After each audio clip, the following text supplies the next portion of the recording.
A gray October drizzle painted streaks down the windows of 590 Madison Avenue when Raj Rajaratnam arrived for the pre-market call.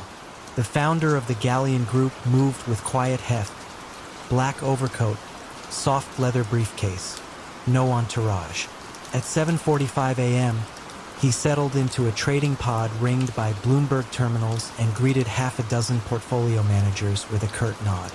Inside Galleon's bullpen, murmurs eclipsed the tickers. Motorola guidance? Intel's inventory? Questions dangled like vines in a jungle thick with rumor. Rajaratnam's voice, low and unhurried, began reading from his notebook, each item introduced with the same modest preface. One of my guys heard. Within minutes, by orders rippled across tech names still cloaked in pre-earnings silence. Rajaratnam had built Galleon on 3 convictions. Information is the only raw material that depreciates by the second. Loyalty can be rented with 7-figure bonuses, and friendship, once monetized, becomes a pipeline. He cultivated consultants inside Silicon Valley fabs, Bangalore call centers, and New Jersey accounting suites, paying retainers disguised as research contracts. Their brief was simple: talk early, talk often, talk in code when necessary. Galleon, managing $7 billion, turned those crumbs of future knowledge into bread loaves of alpha that eclipsed competitors by whole percentage points.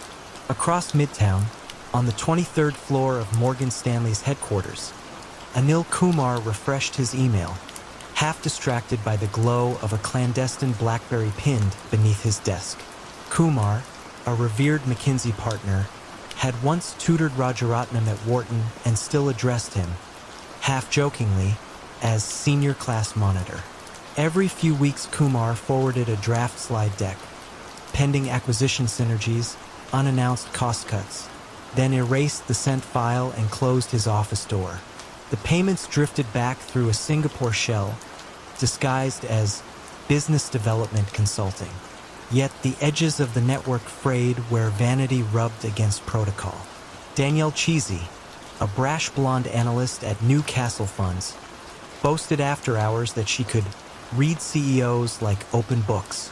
She coaxed AMD executives over late-night mojitos, mined them for wafer yields, then passed the figures to Rajaratnam in cryptic midnight voicemails.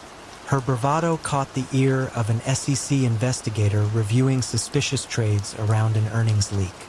A parallel FBI team, still smarting from the bare-knuckle lessons of the subprime meltdown, requested a wiretap warrant, rare territory for white-collar cases.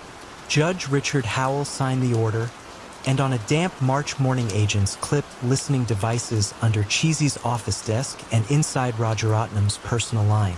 The recordings began as a faint chorus, rustling papers, keyboard clacks, then sharpened into dialogues of startling candor. "You're good for 1 million shares by close?" Rajaratnam asked one voice. "We'll crush the street," the voice replied. Dates, ticker symbols, even expected cents per share danced across the static. Each word carried the dry crackle of inevitability. Analysts at the Bureau's wire room, more accustomed to mafia slang, listened in baffled silence as billions floated across conversations polite enough for a country club veranda. While tapes stacked up, Galleon's numbers sparkled. The flagship tech fund posted 11% in a quarter where the Nasdaq lay flat. Investors, from Scandinavian pensions to Dallas endowments, applauded Rajaratnam's deep dive research. He attended benefit galas wearing simple neckties, declining press interviews, cultivating the mystique of a man too focused to boast. Yet inside the firm, a junior trader named Adam Smith, no relation to The Economist, wondered aloud how their entry prices so often coincided with post-closing press releases. His mentor patted his shoulder. "Some people chase news, Adam. We just anticipate it." Late summer 2009, the Bureau decided the harvest was ripe. Before dawn on October 16th, 20 agents fanned out across Manhattan and the Jersey suburbs, radios hissing under the metallic scent of rain. At Rajaratnam's apartment on Sutton Place, the knock came loud enough to wake the East River gulls. He answered in a t-shirt emblazoned with the Sri Lankan cricket logo, eyes clear, as though he had expected punctual visitors. Handcuffs clicked. The hallway flashed with camera bulbs. A neighbor's Yorkshire Terrier barked useless protests. The arrest sent tremors through Wall Street's canyons. CNBC anchors stuttered over the phrase, hedge fund wiretap, a concept nearly oxymoronic to viewers who believed insider trading was an art too subtle for microphones. Galleon investors scrambled to redeem. Prime brokers tightened credit. By week's end, the once sovereign fund froze positions and posted a farewell notice on its website. We have determined it is in the best interests of our investors to wind down. In the federal courthouse on Pearl Street, prosecutors played snippets of tape calls.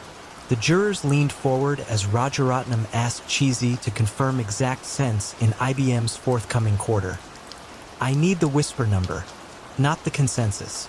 Defense counsel argued the language was industry banter, but each successive clip eroded plausibility. Anil Kumar took the stand wearing a charcoal suit 3 sizes too large, weight shed by remorse. His voice quavered as he recounted stuffing cash into Delhi hotel safes before boarding flights back to New York. Rajaratnam's conviction arrived on May 11, 2011, 14 counts, including conspiracy and securities fraud. The judge, describing a brazen, pervasive pattern of corruption, imposed an 11-year sentence, then the harshest ever for insider trading. Outside, a drizzle similar to the one that shadowed his arrest dampened microphones as journalists searched for metaphors. Some spoke of Icarus. Others cited the fall of an information king. Galleon's trading floor now hosts a logistics startup. The pods remain, but the screens display shipping manifests instead of option chains. Sometimes the new tenants joke about phantom whispers lingering in the wiring, echoes of a time when milliseconds held fortunes. The case redrew the playbook for market surveillance. Hedge fund managers began attending compliance seminars, ears pricked like students after a fire drill. Research dinners once punctuated by knowing winks now ended with explicit reminders. Public domain only, please. The Bureau, emboldened, expanded wiretaps across other funds, treating mispriced knowledge as contraband rather than coincidence. Yet the human architecture of temptation endures. Information still flits along conference call margins, across golf greens, through encrypted chats. Ambition still asks whether a single sentence heard 3 hours early is really a crime or merely a head start. Rajaratnam's story lingers as a cautionary echo, proof that in the densest thickets of capital, whispers can amplify into roars loud enough for even the most jaded investigator to hear, if only someone thinks to listen. Miles Denham first appeared on Canary Wharf's polished marble floors in the spring of 2005, carrying a leather folio that never left his grasp and a grin that suggested the future was already his. He called himself a cross-border capital placement specialist, a phrase few understood yet everyone repeated. Tall, soft-spoken, and precise with his cufflinks, he quickly secured a desk at Vantage Equities, a mid-tier brokerage catering to pension funds hungry for continental real estate yield. To the partners, he felt like found money. European schooling, Midwestern manners, and a bulging Rolodex of Spanish developers who, he insisted, were about to turn the Costa del Sol into a new Miami Beach. The first deal seemed harmless. A modest £8 million syndication to renovate a half-empty beachfront complex near Malaga. Miles produced glossy architectural renderings and a feasibility study stamped by an accounting firm in Barcelona. The rental projections strained credulity, yet June of 2006 was a season of optimistic spreadsheets. Vantage wired the funds. The pension trustees toasted their foresight, and Miles collected a 2% placement fee, which he immediately converted into blue-chip shares. No one flew to Spain to confirm whether bulldozers ever arrived.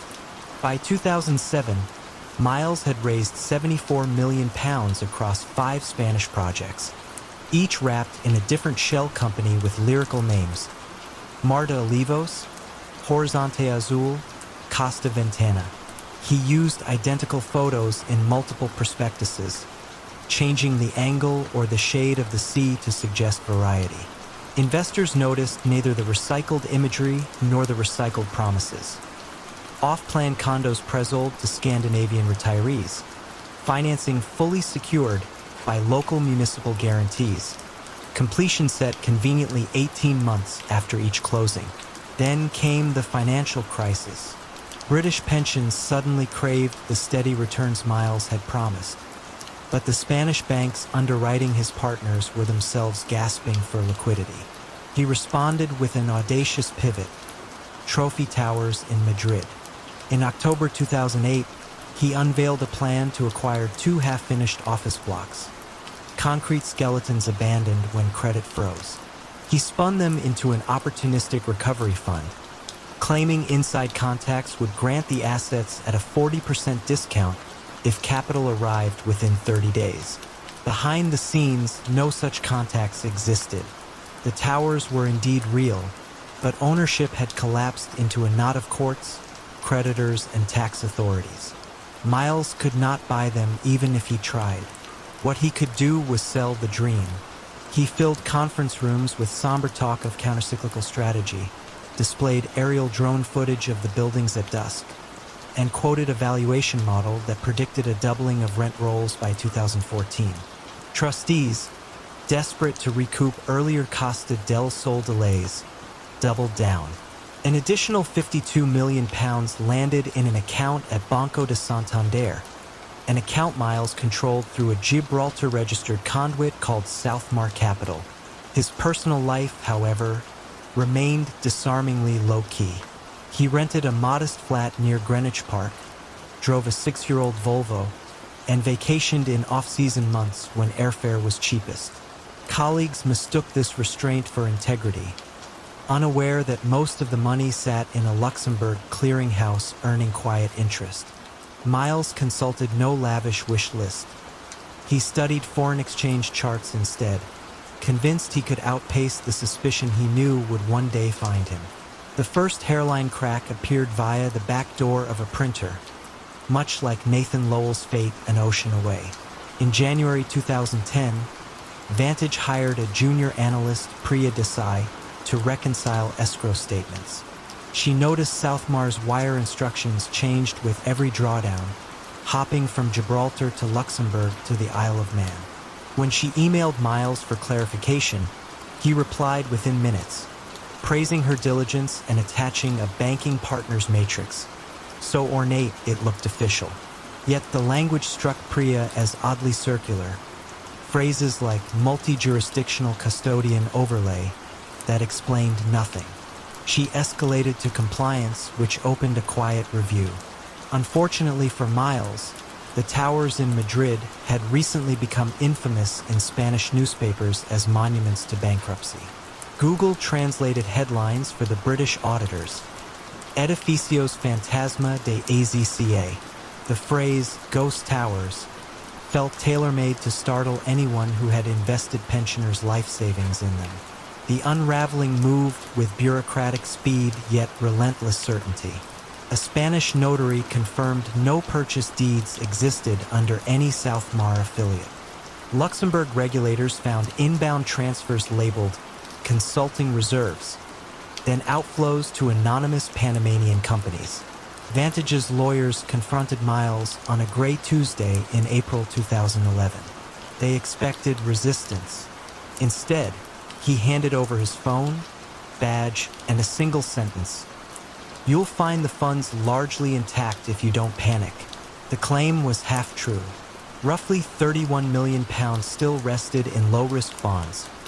The rest had vaporized in leveraged currency bets against the Swiss franc, positions that imploded when the Swiss National Bank surprised markets that very week.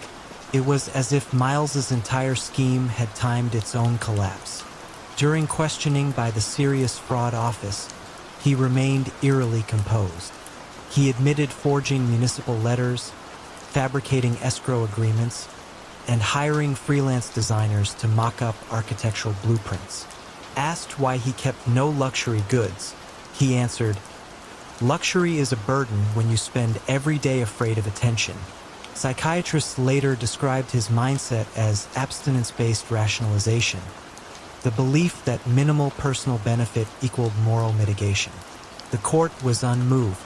In December 2012, after a 6-week trial at Southwark Crown Court, jurors convicted Miles Denham of fraud by abuse of position and money laundering. He received 9 years, a sentence delivered in near silence except for the shuffling of papers.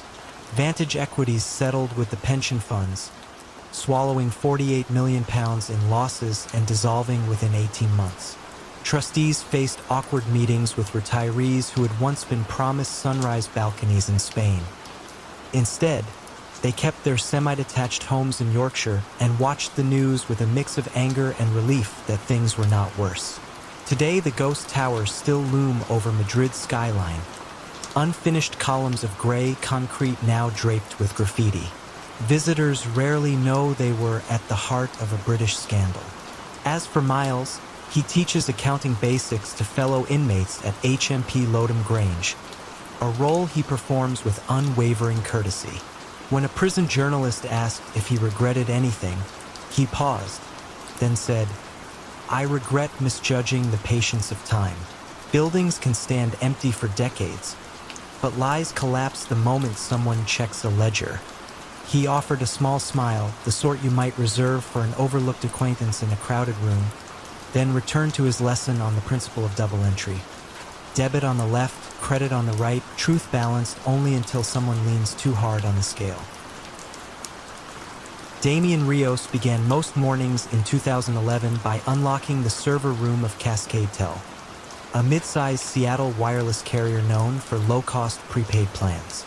At 35, he possessed the mild charisma of someone perpetually half asleep. Rolled-up sleeves, soft voice, a habit of rubbing his temples before answering questions. As director of billing systems, he oversaw the code that converted millions of text messages, roaming minutes, and data pings into monthly invoices. Few colleagues could explain exactly how those lines of Java became dollar amounts. Damian could trace every cent with his eyes closed. Cascade Tel's margins were razor thin. Executives pressed engineering to monetize the micro, floating ideas such as penny per emoji or surge pricing for peak hours. Damian absorbed the directives and nodded, then retreated to the glow of dashboards where he alone decided how revenue crystallized. Years earlier, he had invented a clean, efficient script that rounded fractional cent network fees upward, generating an extra $200,000 per quarter. Small enough to slide beneath auditors' radar, large enough to earn him a quiet bonus. That taste lingered. His second child's birth intensified the hunger.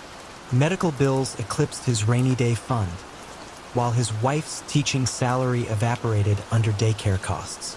One November night, after rocking the baby back to sleep, Damian stared at code on his laptop and saw an unguarded flank: closed prepaid accounts. When customers allowed balances to dwindle to zero, their numbers deactivated and entered a dormancy pool for 180 days before being wiped from the system. Nobody ever billed those accounts again. Nobody cared. Damian wrote a patch called DR Cleanup. Officially, it reclaimed orphan database rows. Hidden within was a loop that appended a single line item, account maintenance fee, 99 cents, to every dormant account on the final day before purge. 4 clicks later, he deployed the patch under the routine change management ticket CM 1143, buried among printer driver updates and OS patches. The first run affected 68,412 numbers. Billing posted on schedule, extracting 99 cents from debit cards still linked to the dormant lines. Most card owners noticed nothing, an algorithmic gnat amid groceries and streaming subscriptions. A few disputed the charge, Cascade Tel's customer care script offered automatic refunds with a smile. Net gain after reversals, $51,044. Damien funneled proceeds through a phantom vendor, Northstar Data Archiving, whose remit was secure storage of deregistered MSI SDN blocks. He created invoices in QuickBooks, routed payments to a business checking account at a credit union across Lake Washington, and set up nightly ACH transfers to a crypto exchange. By spring, the scheme harvested every 30 days, roughly synchronizing with the dormancy cycle. March, $47,880. April, $52,190. The numbers felt like gentle rain, quiet yet relentless. He allowed himself modest luxuries: a refurbished sailboat moored on Lake Union, a kitchen remodel paid in cash, weekends at a coastal Airbnb where he pretended the ocean air soothed his migraines. He told co-workers the remodel was financed by a small inheritance. They nodded, uninterested. Cascade Tel's internal audit team relied on anomaly detection software tuned for spikes, not drizzles. 99-cent fees scattered across hundreds of thousands of bills looked legitimate, until a sociology grad student in Portland, analyzing prepaid plans for a consumer advocacy blog, noticed an unexplained charge on her dormant travel sim. Curious, she tweeted a screenshot tagging at Cascade Tel and the Washington State Attorney General. The tweet got 12 likes, 3 retweets, and one crucial view: Monica Adler, a state AG investigator who specialized in microbilling fraud. Adler requested 6 months of Cascade Tel's billing extracts. Her software parsed 94 million transactions and flagged a pattern. Every month, on the same timestamp, exactly 0.99 added to accounts that met 4 conditions: inactive status, balance below 10 cents, 0 usage for 179 days, and closure scheduled at midnight. The precision smacked of automation, not policy. She called Cascade Tel's compliance officer, who stammered through an explanation of legacy fees, then forwarded service guide PDFs that made no mention of maintenance charges. The company's board, blindsided, hired an external forensic firm. Analysts dove into commit logs, filtering entries around CM 1143. Damien's username surfaced beside the patch comments, bland phrases like optimize purge routine. Git history revealed obfuscated variable names. Add fee, nested within innocuous cleanup functions. The firm traced ACH payments to Northstar Data Archiving. Bank records showed only one authorized signer, Damien Rios. A great Tuesday at 8:14 a.m., 2 plainclothes FBI agents and the company's HR director entered the server room. Damien glanced up from the console, hands still on the keyboard.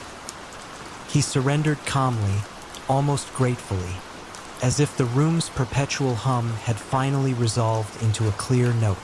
Interrogation unfolded in measured tones. Damien outlined the scheme without theatrics, emphasizing that each fee was under $1. You can't buy coffee with it.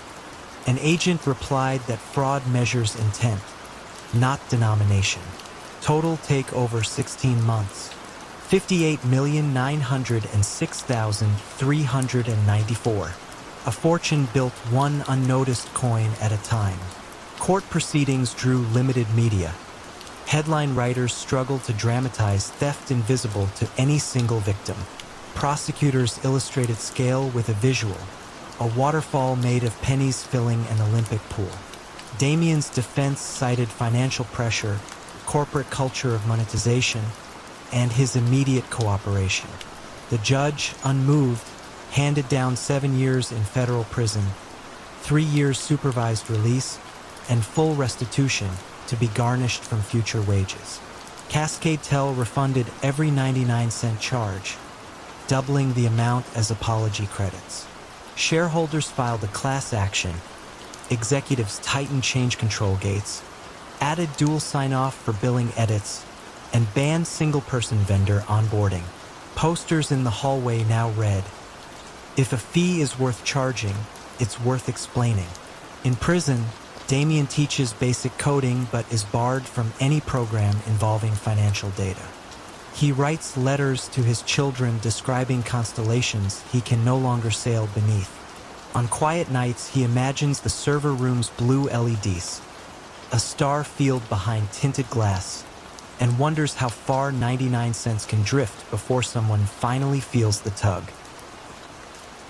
Martin Galloway kept a jade paperweight on his desk at Ridgefield Electronics in Leeds, and most afternoons in 2010, he turned it slowly while reading sales ledgers no one else cared to touch. He was 46, bespectacled, the kind of financial controller managers describe as solid. Quarterly calls rarely named him, and that suited him fine. The company made circuit boards for European appliance brands. Steady business, thin margins, always one currency swing away from red ink. When the pound lurched after the global crisis, Ridgefield's line of credit shrank, and whispers of layoffs drifted through the warehouse. Martin felt the tremor personally. 2 children at university, a mortgage reset, a retirement fund shriveling in tandem with bond yields. He saw the first loophole in a routine stock reconciliation report. A batch of return authorizations lacked purchase order numbers, yet the quantities matched an earlier shipment that had already been paid in full. If he duplicated that sale on paper, revenue would rise while inventory stayed unchanged. One number to please bankers, no cash needed. It felt, to Martin, like setting a bone that had slipped. He created a test invoice addressed to Yorkshire Components Limited, a name assembled from stray memories of supplier breakfasts. The system accepted it without a blink. He reversed the entry a week later to see if anyone noticed. No one did. The next quarter's covenant deadline loomed, and Martin expanded the idea.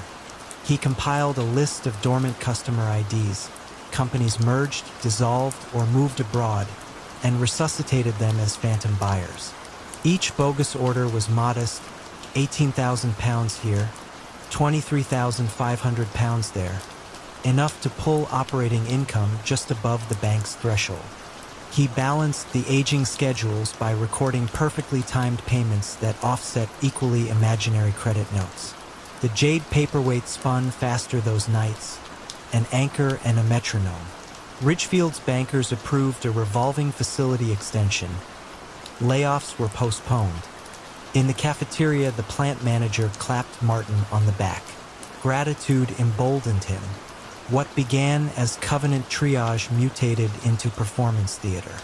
He wrote scripts to auto-generate invoices, randomizing part numbers and delivery addresses, derelict mills, demolished retail parks, one defunct cinema whose marquee still advertised a 1998 blockbuster. Over 18 months, he conjured 42,000 sales orders representing £41 million in revenue, roughly a third of Ridgefield's reported turnover.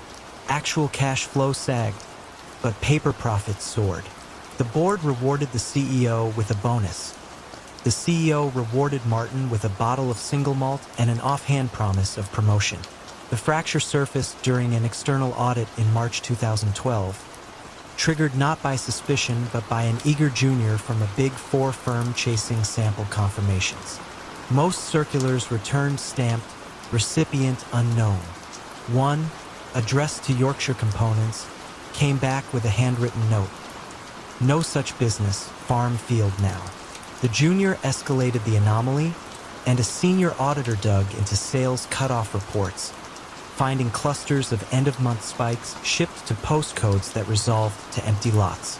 They requested delivery dockets. Martin supplied PDFs with courier logos, unaware the auditors called the couriers directly and learned the consignment numbers belonged to unrelated parcels. Flowers, textbooks, even a hamster cage. A chilly Monday morning, Martin was summoned to Conference Room B. 2 auditors, the CFO, and Ridgefield's solicitor waited in silence thick enough to stall breath. They slid a stack of invoices forward, red circles marking errors that screamed now like sirens.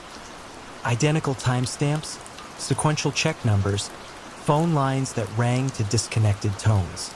Martin's habitual calm fled. He tried noble intent. It kept people employed.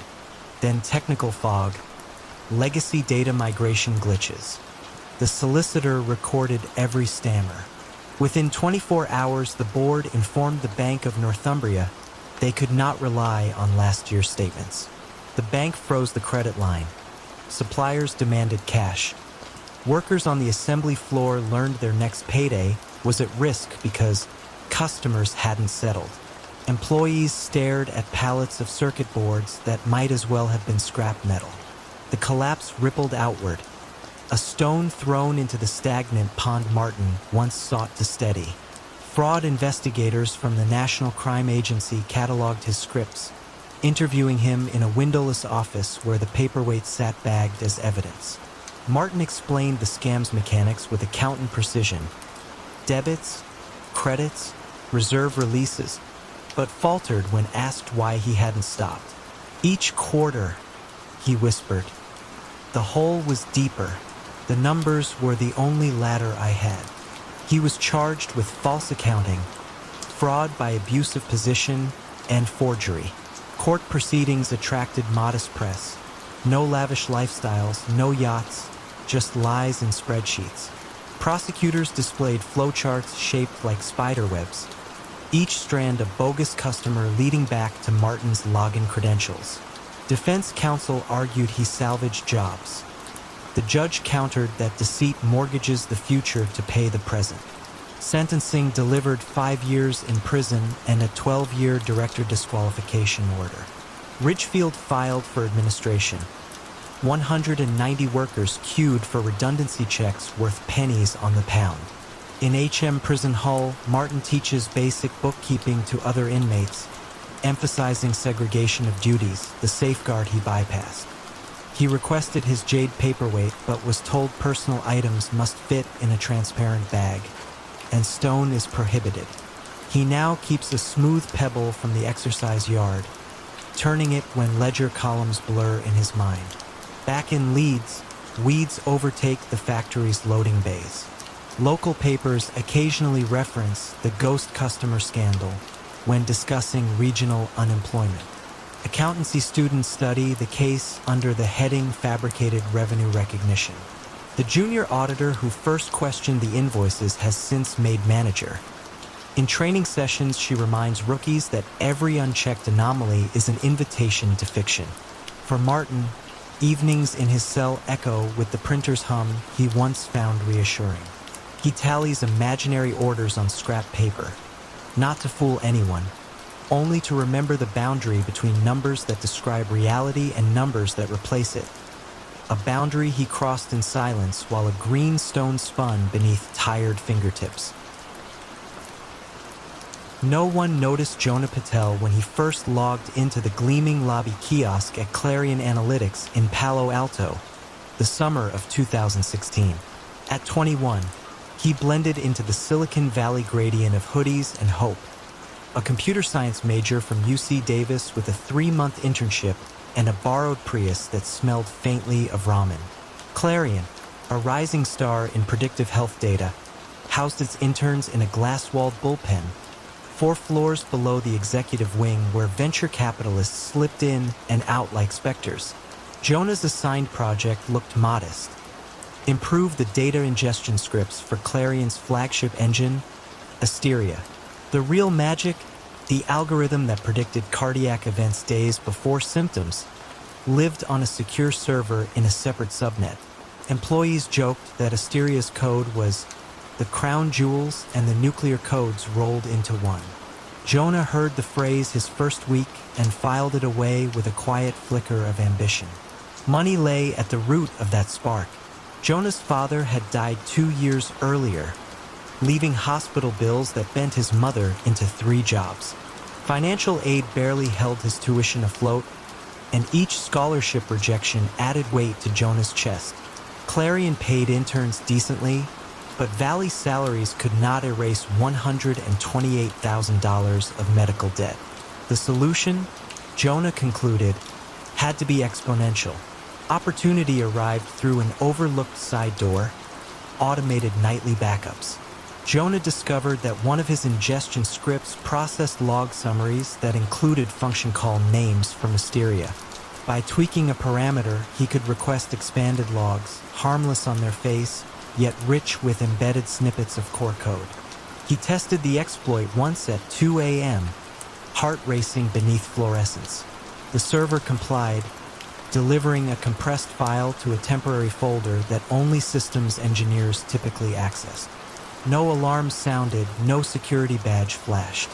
Jonah deleted the file immediately but knew the vault had cracked. Days later, while classmates played frisbee outside the intern housing, Jonah created an anonymous handle, SpectralByte, on a dark web marketplace catering to corporate espionage.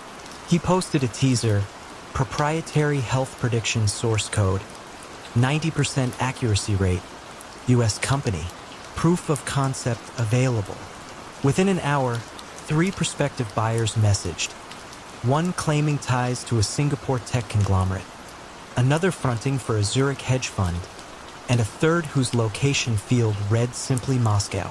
Bids in cryptocurrency climbed past the threshold that would clear his family's debt twice over. To solidify trust, buyers wanted sample functions. Jonah returned to Clarion's office late each night under the pretext of refining scripts before demo day. He siphoned code in 200-line chunks, careful never to reach the threshold that triggered checksum audits. He stored the fragments on an encrypted USB drive, hidden in a canister of protein powder, security through banality. On chats, he spoke in curt phrases, adopting the persona of a seasoned broker even as his palms sweated over the keyboard. Yet the ecosystem he trespassed possessed immune defenses. Clarion's chief information security officer, Meredith Ewan, had recently installed anomaly detection software that flagged unusual log pulls. One August morning, the system surfaced a pattern. Expanded backups requested only during graveyard hours, always from the same workstation in the intern bullpen. Meredith printed the report and circled the IP address, irritation sharpening into curiosity. Rather than trigger an overt investigation, she enabled silent packet capture on the suspect machine, wanting to see whether the activity was naivete or malice. That evening, Jonah executed what he intended to be his final exfiltration, humming softly to calm his nerves. Meredith, watching remote logs in real time, traced the outbound traffic tunneling through a private VPN toward a Tor gateway. Her jaw tightened. This was no rookie mistake. She alerted Clarion's legal counsel and, by extension, the FBI's San Francisco Cyber Division, which advised a quiet sting. The next buyer payment was scheduled for Friday at 2200 hours Universal Time Coordinated, a convenient afternoon in California. Agents proposed letting Jonah transmit a doctored archive containing watermarked code that would identify any downstream user, then arrest him the moment he confirmed receipt of funds. The plan unfolded with meticulous pacing. Friday, 2:45 p.m. Jonah sat alone in a phone booth, headphones in, clipboard acting as a privacy barricade. He uploaded the archive and typed the agreed-upon phrase, "package in orbit." Seconds later, a wallet address lit up, 75 Bitcoin, about $48,000 shy of $1 million. Jonah exhaled, relieved and terrified. He erased chat logs, pocketed the USB drive, and stepped into the corridor where the FBI and Clarion security waited. The corridor's hush cracked as an agent said his name. Jonah's shoulders sagged before the handcuffs touched skin. He did not speak on the ride to the field office, only stared at his reflection in the cruiser window, noting the way sunset smeared the glass like corrupted code. Interrogation revealed conflicting motives. Filial duty, thirst for recognition, anger at a system that let hospital invoices outlive patients. Jonah cooperated, handing over wallet keys, naming the buyer, an intermediary tied to an overseas medical device giant eager to leapfrog FDA trials by reverse engineering algorithms. The doctored code they received would eventually expose them, but Jonah's cooperation shaved little off the charges. theft of trade secrets, wire fraud, and computer intrusion. In court, Clarion executives testified that stolen technology could have undermined years of research and jeopardized patient safety. Jonah's mother, seated behind the defense table, wept silently, her debt still due, her son's future narrowed to prison corridors and supervised release. The judge, acknowledging Jonah's youth and cooperation, imposed 4 years in federal custody and restitution equal to the crypto windfall, now frozen in a bureau wallet. Clarion fortified its walls, air-gapped backups, stricter role access, interns banned from the building after 9 p.m. But the episode rattled employees who once saw the campus as an incubator of unalloyed genius. Meredith Ewan later addressed new hires, tapping the lectern with her pen. Innovation makes us valuable. Vigilance keeps us alive. Jonah serves his sentence at Lompoc, tutoring inmates in basic coding. Some evenings, he writes algorithm sketches in pencil, wonders if ideas can belong to anyone, and counts the days until release. Beyond the fences, Asteria's predictions save lives Jonah will never meet. A quiet echo of brilliance, born in secrecy, shadowed by regret. When Ellen Harrow accepted the chief finance seat at Maple Ridge Medical Center in rural Ohio, she was 37, recently divorced, and hungry to prove she belonged in the world of big hospitals rather than community clinics. Maple Ridge had grown fast on federal grants, but its books were still kept on aging greenbar paper, the kind Ellen had mastered as an intern. During her first board presentation in February 2013, she spoke softly, scarcely glancing at her notes, and impressed the trustees with projections that glided upward like the steady pulse on a healthy monitor. She ended with a promise. Our pension assets can work harder without taking reckless risks. The hospital's pension plan, worth $164 million, sat mostly in low-yield bonds and certificates. Ellen persuaded the trustees to allow a tactical sleeve, up to 20%, devoted to what she called asymmetric opportunities. She translated the jargon into homely metaphors about planting a few apple trees instead of relying only on corn. No one asked where she had learned option theory. They only knew she never raised her voice and always arrived earlier than the janitors.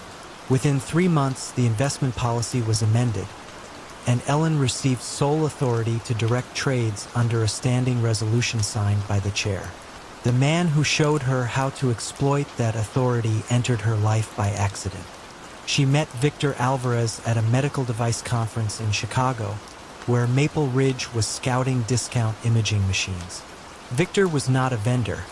He ran a boutique hedge fund, Granite Signal Partners, specializing in healthcare equities.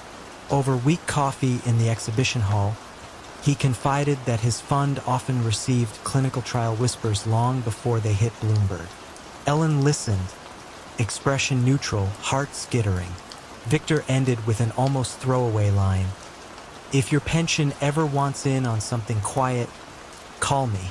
He handed over a card embossed with an alpine landscape. Back in Ohio, Ellen researched Granite Signal at night, laptop propped on folded laundry. The fund posted double-digit returns in years the S&P stumbled. She suspected insider trading yet felt drawn to the certainty Victor radiated. Certainty she lacked after nights spent revisiting alimony calculations and her son's college savings. She called him 3 weeks later from a hospital stairwell. He picked up on the first ring, as if expecting her voice. The arrangement formed in whispers and encrypted emails. Granite Signal would open a sub-account labeled MRMC Tactical. Ellen transferred an initial, million, disguising it in the general ledger as Treasury Cash Sweep. Victor replied with dry humor, "Welcome to the rocks, Chief." 2 days later, he sent a spreadsheet noting a significant options position in Cortex Bio, a cardiac stent developer awaiting FDA approval. Probability greater than 85%, he wrote. Ellen did not ask how he knew.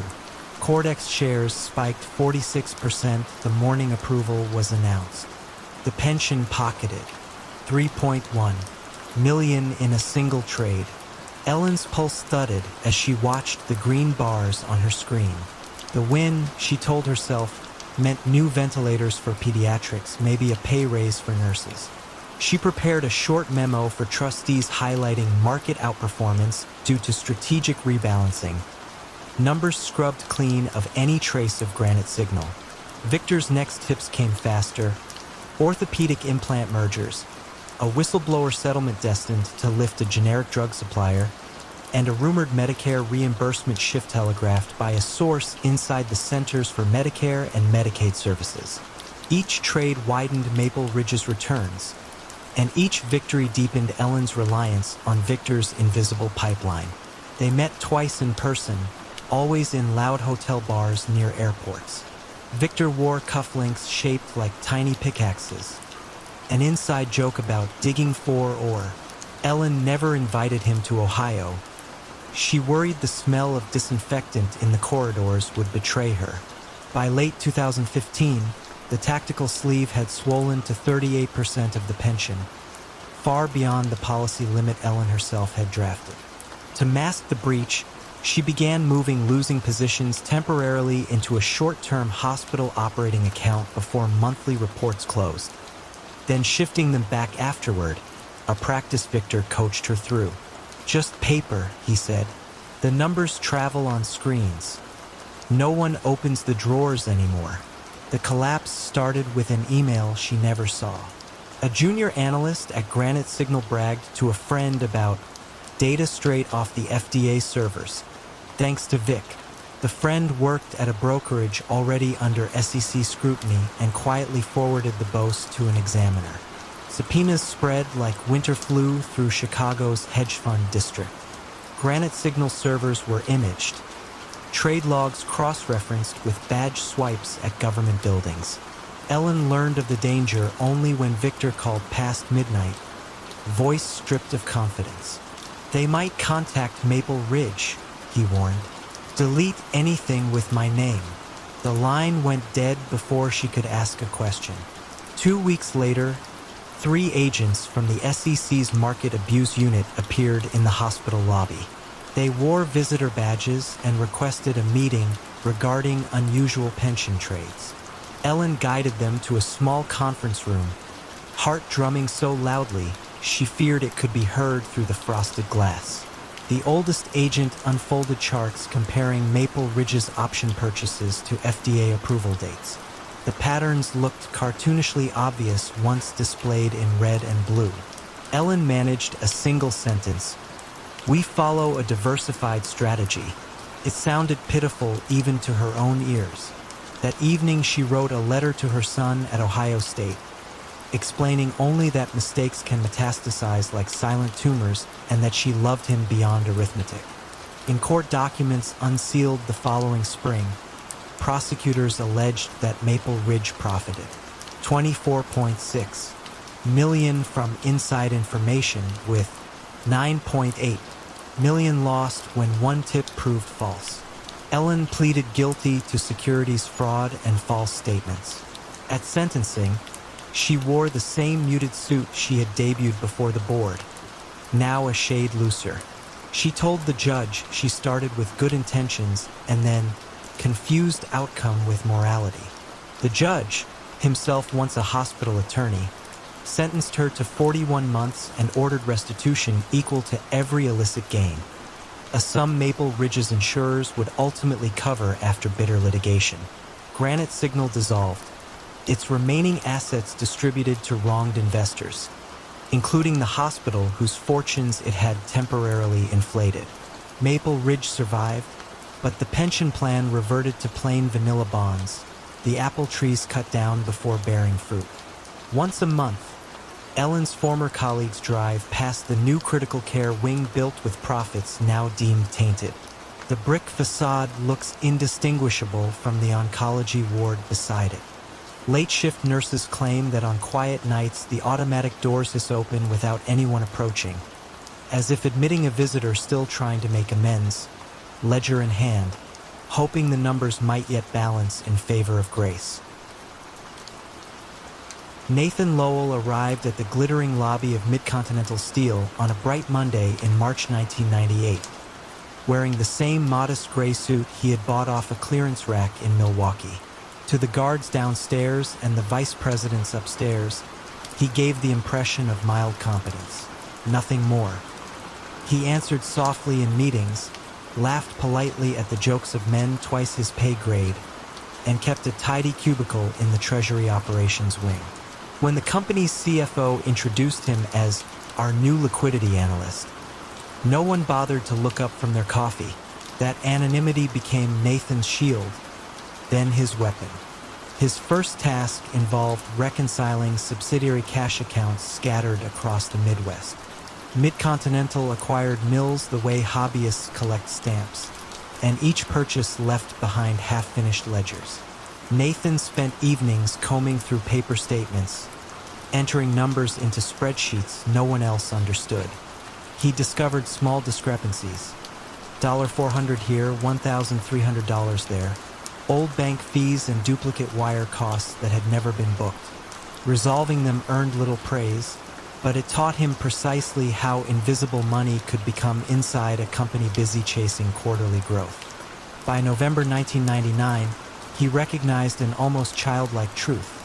If he posted an adjusting entry for, say, $42,000 to clear a stale payable on an inactive mill, the controller signed off without question.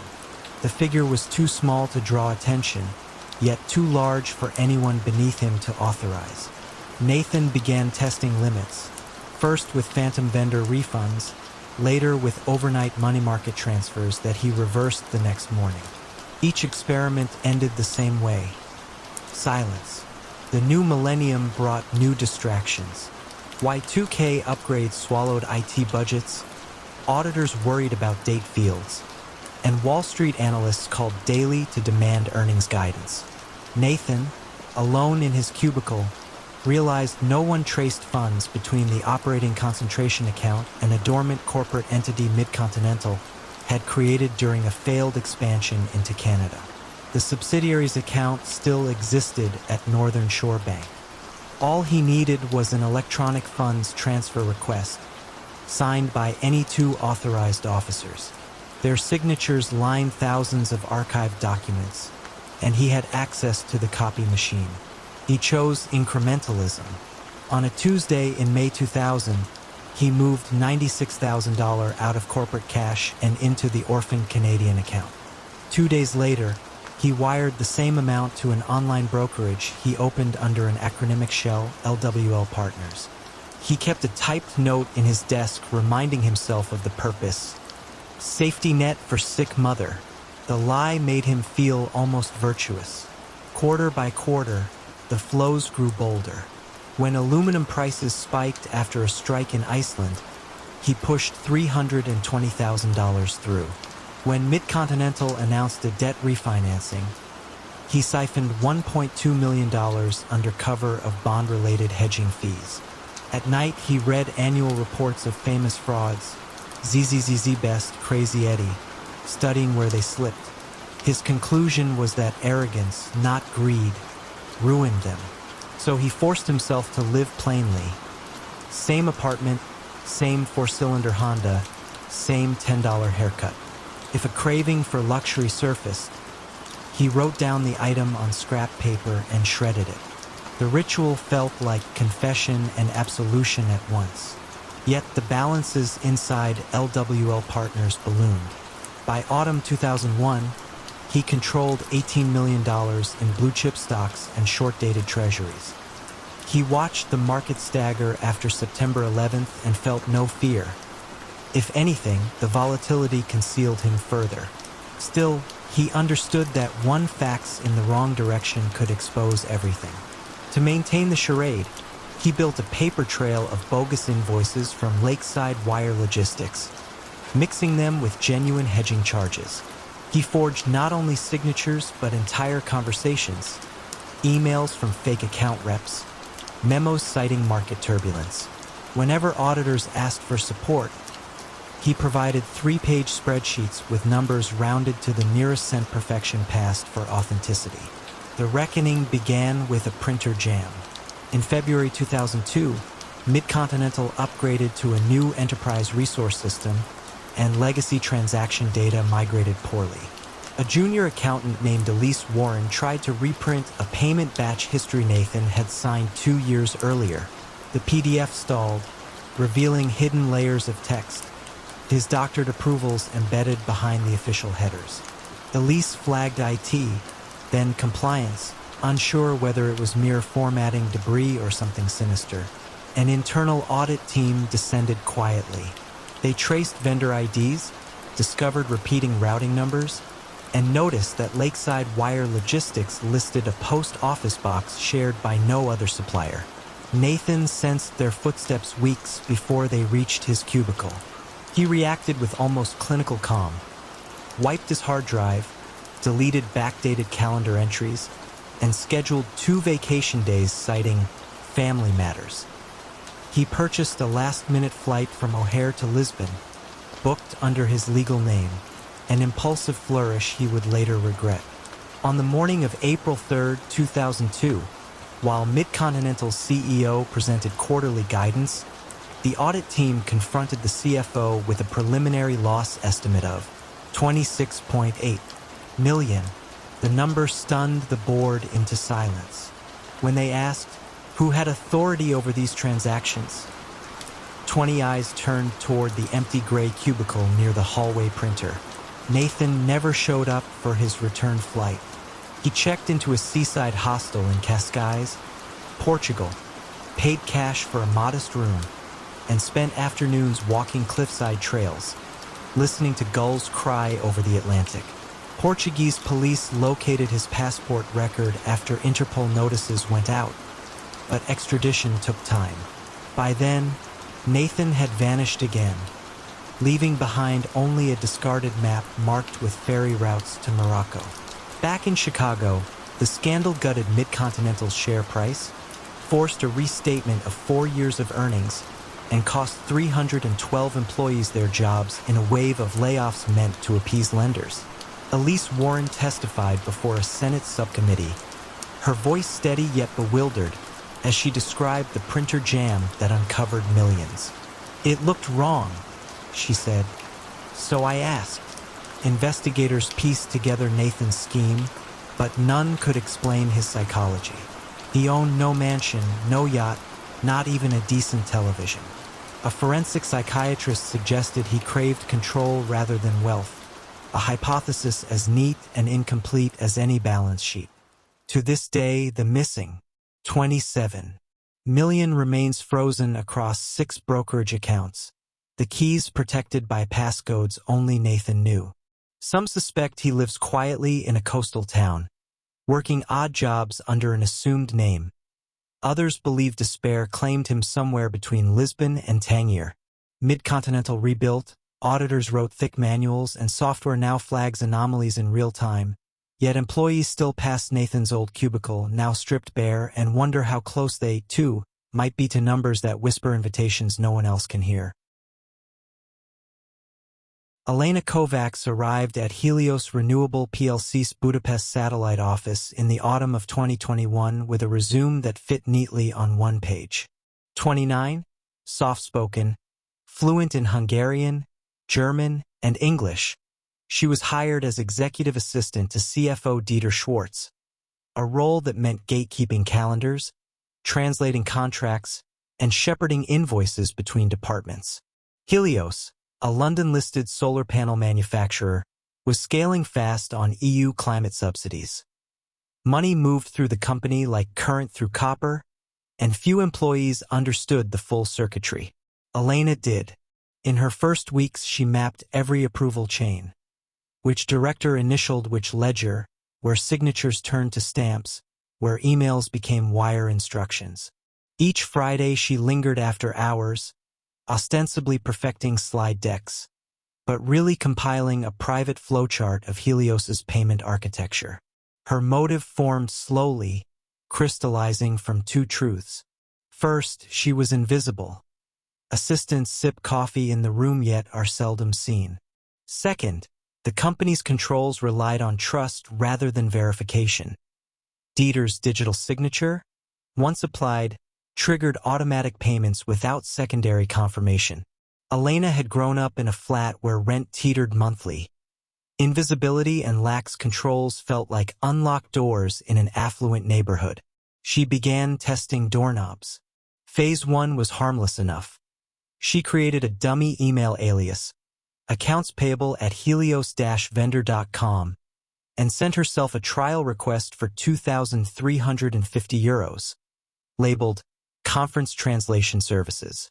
Dieter, working through a backlog, approved it without reading beyond the subject line. The wire hit a fintech wallet tied to Elena's prepaid debit card. The success left her both exhilarated and terrified.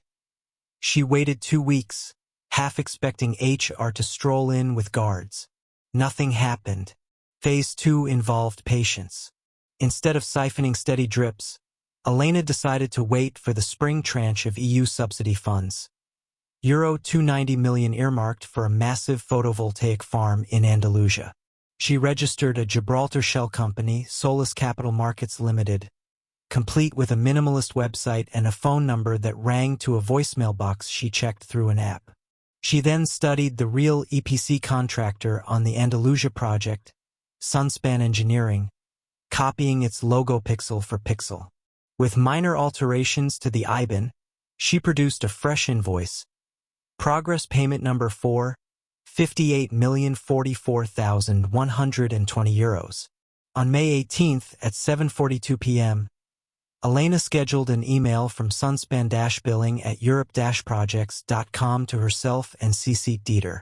The subject line, Urgent, Subsidy Milestone Certification attached. She added a brief note, feigning exhaustion. Dieter, I know you're flying early tomorrow. Could we push this payment tonight to avoid penalties? All docs notarized and uploaded to the portal. She then forwarded the message to Helios Treasury with the annotation, Per Dieter, approved by EOB. Dieter, half reading between packing and phone calls, typed a single line, looks fine process. Treasury uploaded his e-signature. The bank released the funds to Solus's account at a Maltese branch that prided itself on client discretion. Elena watched the transaction clear on her laptop, calm as snowfall. She transferred €4 million to a Viennese property escrow for a penthouse purchase and parked the rest across 4 privacy coin wallets. For 4 days, Helios buzzed normally. Then Sunspan Engineering's actual billing department sent its genuine progress payment number 4, identical except for the final digits of the IBAN. Treasury, puzzled, replied that payment was already processed. Emails crossed seas and time zones. Spreadsheets were compared. Someone finally noticed the mismatch. Dieter's pulse spiked when he realized the sender of the first invoice used europe-projects.com, not europrojects.com, a hyphen that now glared like a flashing siren. Helios's internal auditors called an emergency meeting. Elena, seated at the edge of the boardroom with a notepad, jotted action items while her heart hammered. IT traced the fraudulent email to an IP in a Budapest co-working space, registered under a day pass in the name of Lena Kov.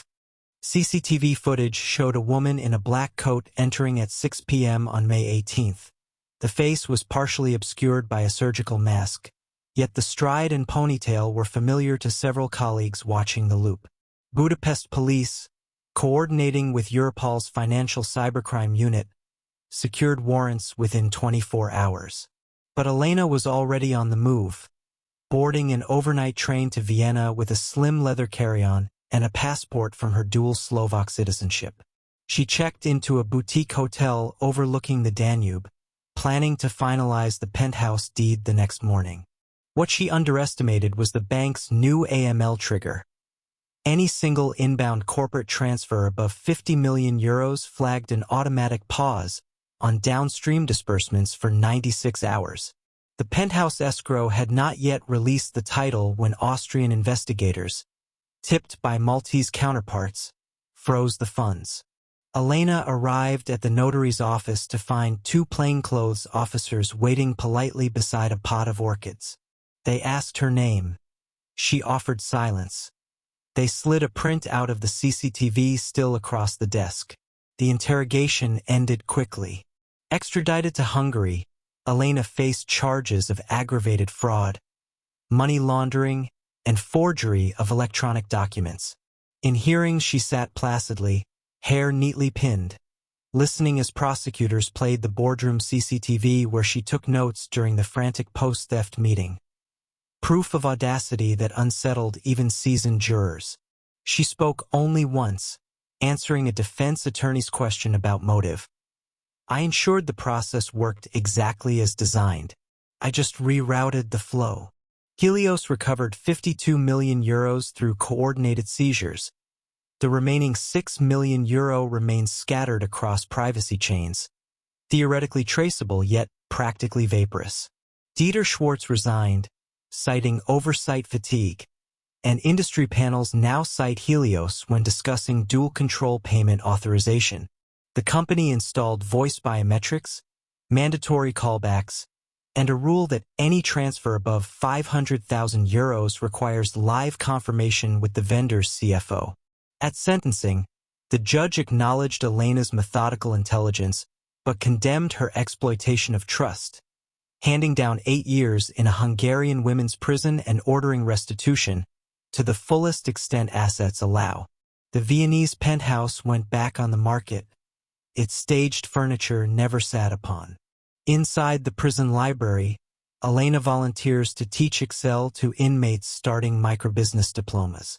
She moves silently between terminals, correcting formulas, her own financial empire reduced to frozen ledgers. Beyond the razor wire, CFOs across Europe now glance twice at every hyphen in an email address, knowing that a single stroke of punctuation once shifted €58 million into the night. At dawn on a chilly February morning in 2004, Gregory Pace adjusted his silk tie in the marble bathroom of the Willard Hotel, only a block from the U.S. Capitol. 43 years old, eyes the color of old bourbon, he was the founder of Capital Meridian Strategies, a lobbying boutique whose website boasted 3 employees, but whose brass nameplate gleamed like it housed an army. Gregory's specialty was navigating transportation appropriations, highway expansions, rail spurs, bridge retrofits.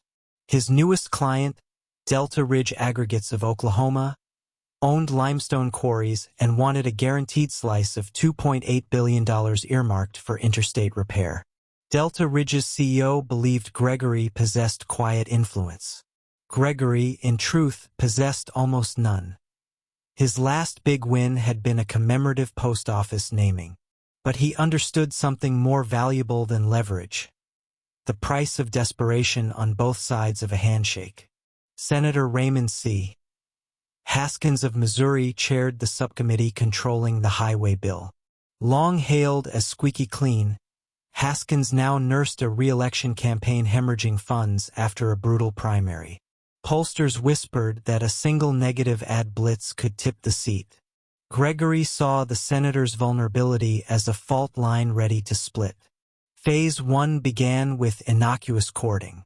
Gregory arranged a dinner at Philomena in Georgetown, inviting Haskins's chief of staff, Laura Boone, and casually covering the $310 tab. He followed with small gestures: tickets to a Nationals exhibition game, a donation to Lara's preferred veterans charity. Each step skirted beneath ethics office thresholds, building comfort without scrutiny. Phase 2 arrived on cherry blossom winds. Gregory proposed an independent expenditure committee called Americans for Rural Infrastructure, ostensibly to promote job growth. In reality, it would act as a dark money funnel. Delta Ridge parked $1.2 million in a Wyoming trust. The trust wired funds to the committee. The committee planned television spots praising Senator Haskins's unwavering support for safe highways. All perfectly legal if distasteful until Gregory added the final stroke. He met Laura Boone in a quiet corner of Bullfeather's bar, sliding across a manila envelope. Inside lay a draft amendment, 4 lines of legislative language that, when inserted into page 781 of the 1,600-page highway bill, would redefine strategic material supply zones to include quarries within 50 miles of Delta Ridge's sites. The amendment guaranteed the company exclusive federal purchase rights for crushed stone on 5 interstate corridors. Estimated value, $240 million over 6 years. The quid was the ad campaign. The quo was the senator's signature to file the amendment without fanfare. Laura hesitated, citing disclosure rules. Gregory countered with timing. The committee could go live next week, front-loading positive ads before the opposition's next filing period. All you need, he said, voice low, is a pen stroke in the margins. 2 evenings later, in Senator Haskins's townhouse study, the amendment gained its telltale ink flourish. Laura scanned, saved, and forwarded the PDF to Gregory's encrypted account. Within 48 hours, the committee purchased airtime across Missouri's cheaper media markets: Joplin, Springfield, Columbia, steering clear of St. Louis to avoid big city reporters who read fine print. For months, the maneuver hummed invisibly. Delta Ridge pre-negotiated supply contracts. Campaign polls climbed. Gregory's retainer tripled. He upgraded from a Volvo to an S-Class Mercedes and toasted himself with Yamazaki whiskey in his Arlington condo. He believed he'd threaded the needle. Everything technically reported, yet no line connecting donor, consultant, and legislative windfall. The stitch began to loosen with a single footnote. Emily Rivard, a second-year analyst at the Congressional Budget Office, was compiling cost estimates when she stumbled on the new Strategic Material Supply Zone clause. Curious why a definition changed mid-markup, she cross-referenced quarry data and noticed an improbable overlap. All qualifying quarries were owned by a single firm in Osage County. She wrote a memo, quoting the amendment. Within 50 miles of existing federal highway rights-of-way in counties under 60,000 population. Why those numbers? Why now? The memo slid across her supervisor's desk, then migrated to Politico reporter Dean Kessler via a late-night tip. Kessler phoned 3 lobbyists, all of whom claimed ignorance, then cold-called Delta Ridge. The PR director stammered, "I'm not aware of our involvement." A quote that landed in Kessler's Sunday expose: "Small clause, big quarry. How one company cornered the highway bill. Spotlights pivoted fast. Watchdog group OpenGov filed Freedom of Information requests. The Federal Election Commission opened a preliminary review of Americans for rural infrastructure. Investigators traced ad buys back through layers of LLCs until the money trail hit Delta Ridge's Wyoming Trust, and from there, Capital Meridian Strategies." Gregory sensed collapse one gray morning when his calendar flooded with urgent meeting requests and his phone stayed eerily silent between rings. He walked to the Capitol Visitor Center Cafe, coffee cooling in his grip, and saw his own name scroll across CNN's ticker beneath a headline about pay-to-pave politics. Panic nudged calculation aside. He booked a one-way ticket to Lisbon, planning to disappear into consultancy work for EU startups. But the FBI, alerted by the FEC's cross-referral, intercepted him at dullest moments after he cleared TSA, searching his carry-on to find a flash drive labeled Client Files, Tax. Under interrogation, Gregory tried charm, then indignation, then partial cooperation. He surrendered emails exposing Laura Boone's role and, by extension, Senator Haskins's complicity. Facing a conspiracy charge, Senator Haskins announced he would focus on family and not seek re-election. Laura Boone negotiated immunity for testimony. In federal court, Gregory listened as prosecutors distilled his grand design into 4 lines of statutory text and 1 stream of dark money. They projected a single PowerPoint slide. The jury needed 3 hours. guilty on a services fraud, wire fraud, and violation of the Federal Election Campaign Act. Sentenced to 7 years at FCI Cumberland, Gregory now teaches a weekly business ethics seminar to inmates earning community college credits. He jokes that he finally became the influencer he once pretended to be. The highway bill was amended again, excising the quarry clause. Delta Ridge lost its guaranteed contracts, its stock price sagged, and its CEO resigned. Americans for Rural Infrastructure dissolved under penalty. Late each spring, tourists snap photos beneath Washington's cherry blossoms, unaware that 1 year's bloom hides the ghost of a consultant who learned too late that influence, like limestone, crumbles under relentless scrutiny. When Frederick "Fred" Malloy won the 2009 mayoral race in Brookhaven, West Virginia, he pledged to reconnect the town to prosperity. Brookhaven had once thrived on coal money, but shuttered mines left its riverfront sagging like an abandoned railcar. Malloy, a widowed former car sales manager with a preacher's baritone, promised a signature project, a pedestrian bridge arcing over the Monongahela, linking Main Street to the interstate trail system. He called it the People's Crossing, held up glossy renderings at every Rotary luncheon, and swore it would revive cafes, bike shops, and weekend tourism. On paper, the cost was $14.2 million, to be financed through state infrastructure grants and a small municipal bond. The city council approved funds unanimously, charmed by Malloy's conviction and the hopeful clap of audience applause. Malloy appointed a special committee, 3 local business owners and, crucially, an outside consultant named Lena Corbett. Lena, 48, ran Corbett Engineering Advisors out of a single-room office above a bowling alley in Charleston. Few knew she and Malloy had shared a friendship since high school. Fewer still knew Lena's firm had no bridge-building resume at all. Phase 1 moved briskly. Surveyors marked the riverbanks. Environmental reports were photocopied and stamped, approved. Malloy held press conferences by the water, the morning mist giving him a faint halo. Within 6 months, the city wired a $3.6 million mobilization advance to Corbett Engineering, meant to cover pilings, steel orders, and subcontractor retainers. Residents waited for cranes that never arrived. Summer turned to winter. The river froze, unbroken by barges of material. Lena blamed steel shortages, then flooding upriver, then a labor dispute at a fictional fabricator in Cincinnati. Each delay spawned new paperwork bearing confident signatures. Revised timeline, no impact on total cost. Inside City Hall, only one person pressed harder. Ellen Rourke, Brookhaven's 29-year-old procurement officer, had a habit of reading contracts line by line while others skimmed. She noticed mobilization invoices bore identical timestamps, as if printed in batches.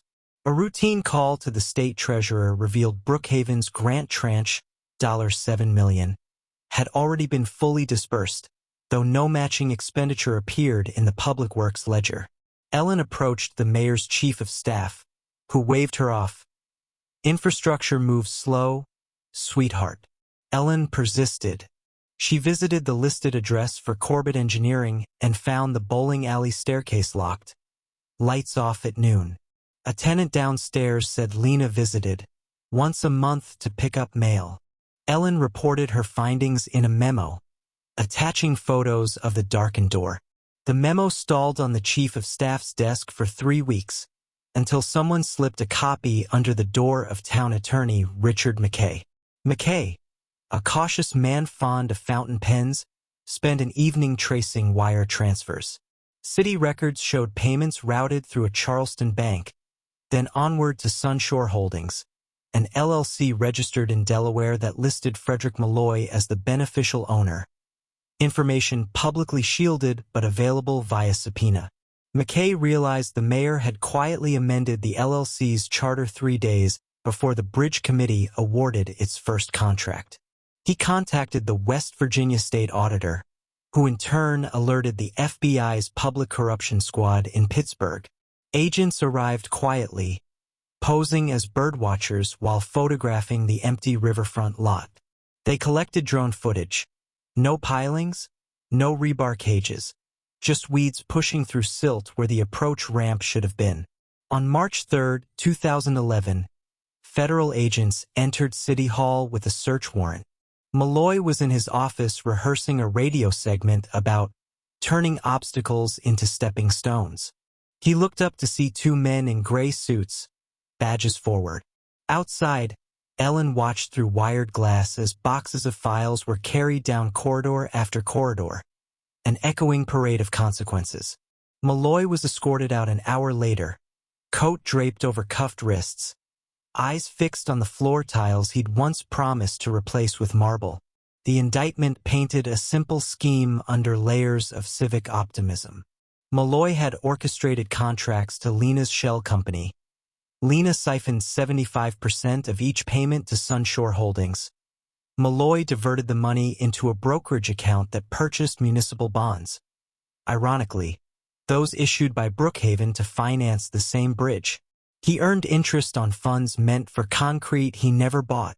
Total diversion, $6.8 million. The remainder of the grant money lingered in limbo, tied up in litigation, while Corbett Engineering's bank balance shrank to 4 digits after luxury trips to Aruba, a lakefront cabin, and a pair of Teslas purchased under Lena's nephew's name. The trial drew satellite trucks to the courthouse lawn. Prosecutors laid out email threads where Malloy coached Lena on excuses. Blame barge traffic. Mention EPA permits.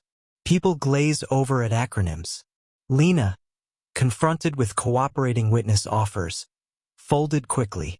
She testified that Malloy promised her a seat at the table for once, echoing the grievance that had driven many of his campaign volunteers.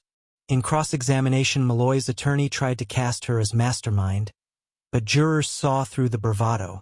The mayor's initials appeared at the bottom of every crucial wire authorization. After 8 days, the verdict was unanimous. Guilty on counts of wire fraud, money laundering, and conspiracy. Malloy received 11 years in federal prison. Lena, 5. At sentencing, Malloy addressed the court in the same baritone that once promised revival. I believed Brookhaven needed a bridge. I became convinced the end justified the means. Judge Albright replied, a bridge built on deceit leads nowhere, and lowered the gavel. Brookhaven's riverbank remained empty for years, caution tape flapping against rusted stakes. The state reclaimed the grant, leaving the town to shoulder bond repayments without the tourism windfall Malloy had touted. Taxes inched upward. Some storefronts darkened for good. Yet small redemptions sprouted. Ellen Rourke was appointed interim city manager, later elected in her own right. She renegotiated the bond debt, attracted a modest kayak outfitter to the waterfront, and pushed through ordinances requiring third-party escrow for all future capital projects. On quiet afternoons, she stands by the river, imagining a simpler footbridge, steel trusses instead of sweeping arches, honest rivets instead of bravura. Locals call it Ellen's Crossing now, even though only blueprints exist. They say the reflection of the unbuilt bridge flickers on the Monongahela at sunset, a reminder that some visions collapse under their own vanity while others, humbler but real, still wait for steady hands. Claire Rowe's world smelled of paper and quiet. Weekdays in 2013 found her at the Massachusetts Historical Library, cataloging faded annual reports donated by defunct companies. She was 37, pale in cardigan sweaters, known for speaking in whispers even outside the stacks. Visitors thought of her as background scenery. Yet those yellowed ledgers stirred something restless in her. Every board meeting photo looked like a costume rack of power she would never wear. Claire's salary barely covered her Somerville rent. Each evening she rode the Red Line home, scrolling listings for jobs she never landed: research analyst, grant coordinator, records manager. Interviews wilted once hiring panels saw her meek posture. Resentment grew, threading itself through the card catalog of her mind until one late December night, alone in the archive, she stared at a 1997 prospectus from Norwood Biotech and felt a switch flip. The prospectus held executive signatures, passport-style headshots, and, most valuable, Social Security numbers, a disclosure norm in the 90s before data rules tightened. Claire realized she was holding keys to doors she was never invited to enter. She did not leap immediately. First came study. Online videos about credit scoring, articles on synthetic identity techniques, forums where fraudsters swap tips in clipped shorthand. Claire copied details, names, birth dates, SSNs, into a spiral notebook, then locked it inside her apartment's kitchen freezer, reasoning that burglars ignore ice trays. She chose 3 executives who had retired quietly: Harold D. Layton, CFO, Marcia J. Pike, R&D Director, and Omar Santos, a marketing vice president who had since moved to Spain. All were still alive yet absent from social media, making verification calls unlikely. Phase 1 was cautious. Claire opened a post office box under the shell company Heritage Research Services, then used Harold Layton's identity to apply for a department store card with a $600 limit. Approval arrived within a week. She bought kitchenware on sale, paid the bill early, watched the FICO score climb. Months passed in this rhythm, each payment a small rehearsal for larger ambitions. Her motive was not luxury, at least not at first. She wanted control, the feeling of speaking and having the world answer yes. By spring, she was juggling 6 cards across her trio of impersonations, each billing address pointing to the same P.O. box. She paid balances with her own modest paycheck, nurturing the credit profiles like seedlings. When limits rose into the tens of thousands, she initiated cash advances, moving funds through online wallets to mask origin, then back into her personal account under memo lines reading, "Consulting." Claire's real life remained unchanged enough to avoid gossip. She still wore thrift store skirts, still ate microwave soup in the staff lounge. The only visible indulgence was a vintage leather satchel she carried with care, its lining stitched with hidden sleeves for forged documents. Inside were driver's licenses ordered from a darknet vendor. Photos substituted with her own but aged with digital grain so they appeared authentic to a quick glance. The unraveling started with an algorithm. A regional bank's fraud detection software flagged an inconsistency. Harold Layton's new BMW lease application listed an income of $420,000. Yet the credit bureau showed routine $45 purchases at a Cambridge grocery store.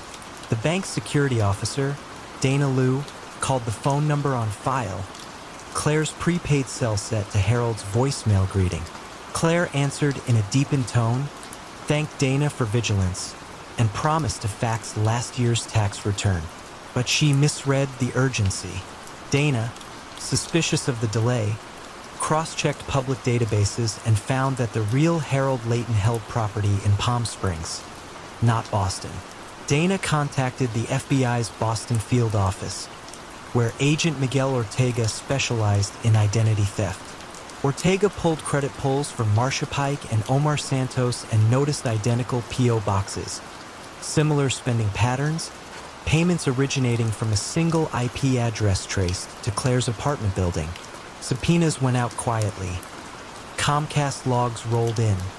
A picture formed, orderly as the library stacks Claire curated each day. On a humid July morning, Claire arrived early to photograph newly donated newspapers. She logged into the archive server, unaware that agents waited outside. The knock echoed through the marble reading room, startling a grad student asleep over microfilm. Ortega approached Claire's desk, badge outward, voice calm. She tried to flash a librarian's confusion. Is there some mistake? But he described the freezer notebook, the forged licenses, the BMW lease application. Her face drained. as if a shelf had collapsed inside her. During interrogation, Claire spoke softly, nearly apologetic, explaining she never meant to harm the executives, only to borrow unloved fragments of their identity. She said the world never noticed her until she wore someone else's name. The total theft tallied $312,000, dispersed among credit lines, luxury good resales, and a high-yield savings account labeled Plan B. Court proceedings were quick. The paper trail she once worshipped became evidence against her. Prosecutors emphasized the personal violation felt by her targets, especially Marcia Pike, who testified via video from a retirement condo, voice trembling as she described calls from collection agencies she didn't know existed. Claire listened, hands folded, cardigan buttoned to the throat, tears pooling but never falling. She received 5 years at a federal women's facility plus restitution. In prison, she worked in the library, cataloging books with the same precision that sparked her crime. Fellow inmates called her professor, asking for resume help and grammar advice. She obliged, grateful for recognition earned under her own name.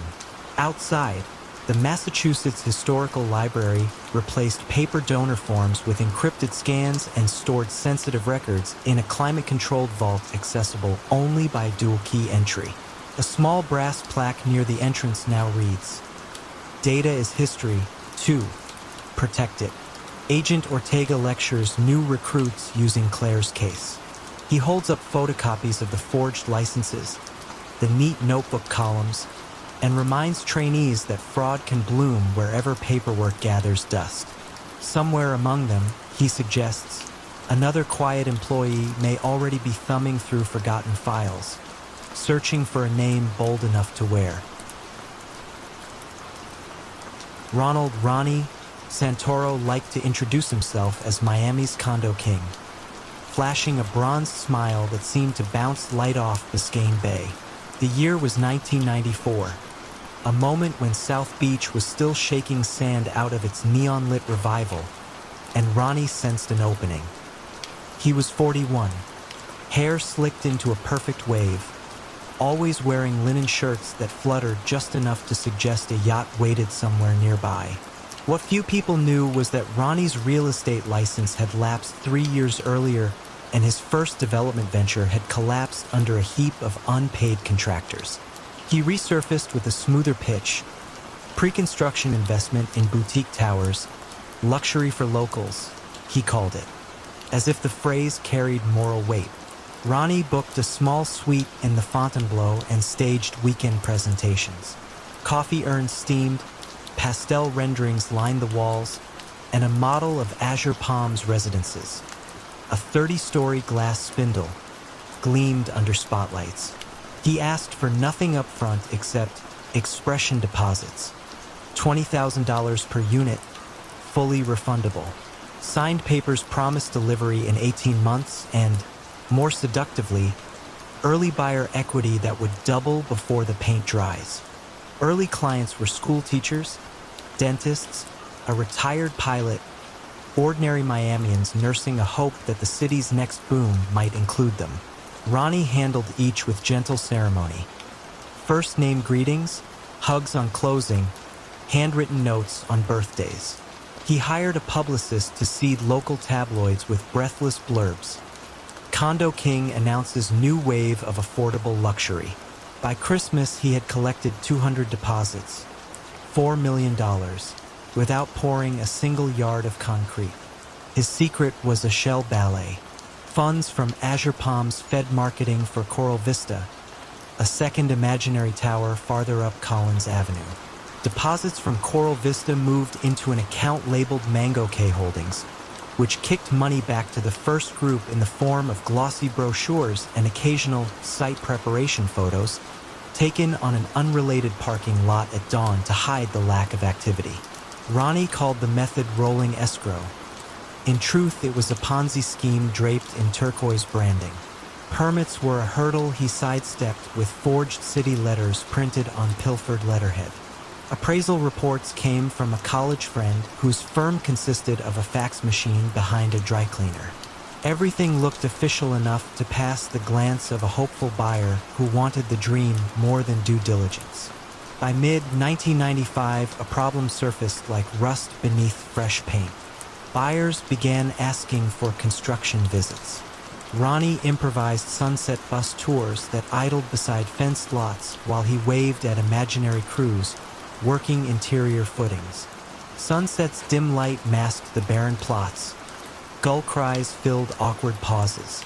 Still, a few skeptics requested refunds. Ronnie issued checks from an account newly filled by deposits from his third ghost project, Seaglass Lofts. The system tottered but continued forward, propelled by fresh faith. The collapse, when it came, started with a hurricane that never touched Miami. Hurricane Felix veered toward the Atlantic, but national coverage highlighted the city's vulnerability. Insurance underwriters rechecked building permits statewide. A junior auditor at Gulf Coast Indemnity noticed Azure Palm's permit number referenced a code assigned to a demolished motel. One phone call to the city clerk confirmed no tower, no plans, no record. The auditor drafted a memo. Days later, Detective Mariella Duquesne of Miami-Dade's Economic Crimes Unit received the file. She drove past Ronnie's supposed sites at dawn, the same hour used in his misleading photos. Empty lots glistened with puddles, no rebar in sight. She began quietly interviewing buyers, copying contracts that all listed the same corporate address, a P.O. box in Coconut Grove. Ronnie sensed the pressure but mistook it for routine bureaucracy. He scheduled another launch, Harbor Azure, his boldest yet, promising rooftop pools and underwater parking. Invitations printed on pearlescent cardstock went out for a Saturday champagne brunch. Detective Duquesne attended undercover, hair pulled into a touristy ponytail. She accepted a flute, wandered among foam core renderings, then stepped onto a balcony where Ronnie was charming a group of retirees. She asked a simple question, voice sugar-soft, "Which bank manages your escrow?" Ronnie offered the practiced answer, "Bayshore Federal, of course." Not knowing Duquesne had already spoken to Bayshore, which confirmed no such accounts existed. Monday morning, a joint task force obtained a warrant. They entered Ronnie's temporary office in the Fontainebleau while seagulls wheeled over the surf outside. File drawers held nothing but catering invoices and stacks of uncashed deposit checks waiting for endorsement. The hard drive of Ronnie's desktop revealed spreadsheets titled Rotation Schedule and Holdbacks, mapping cash streams from one phantom project to the next. It was meticulous, almost elegant, a blueprint of deceit. Agents found Ronnie at a marina, loading suitcases onto a friend's cabin cruiser. He tried charm first. "Officers, fancy meeting you here."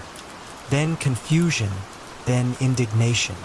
Cuffs clicked around his wrists as the afternoon sun flattened his shadow against the deck. Local news stations interrupted programming with helicopter footage. The condo king, shirt wrinkled, escorted past rows of white yachts he never actually owned.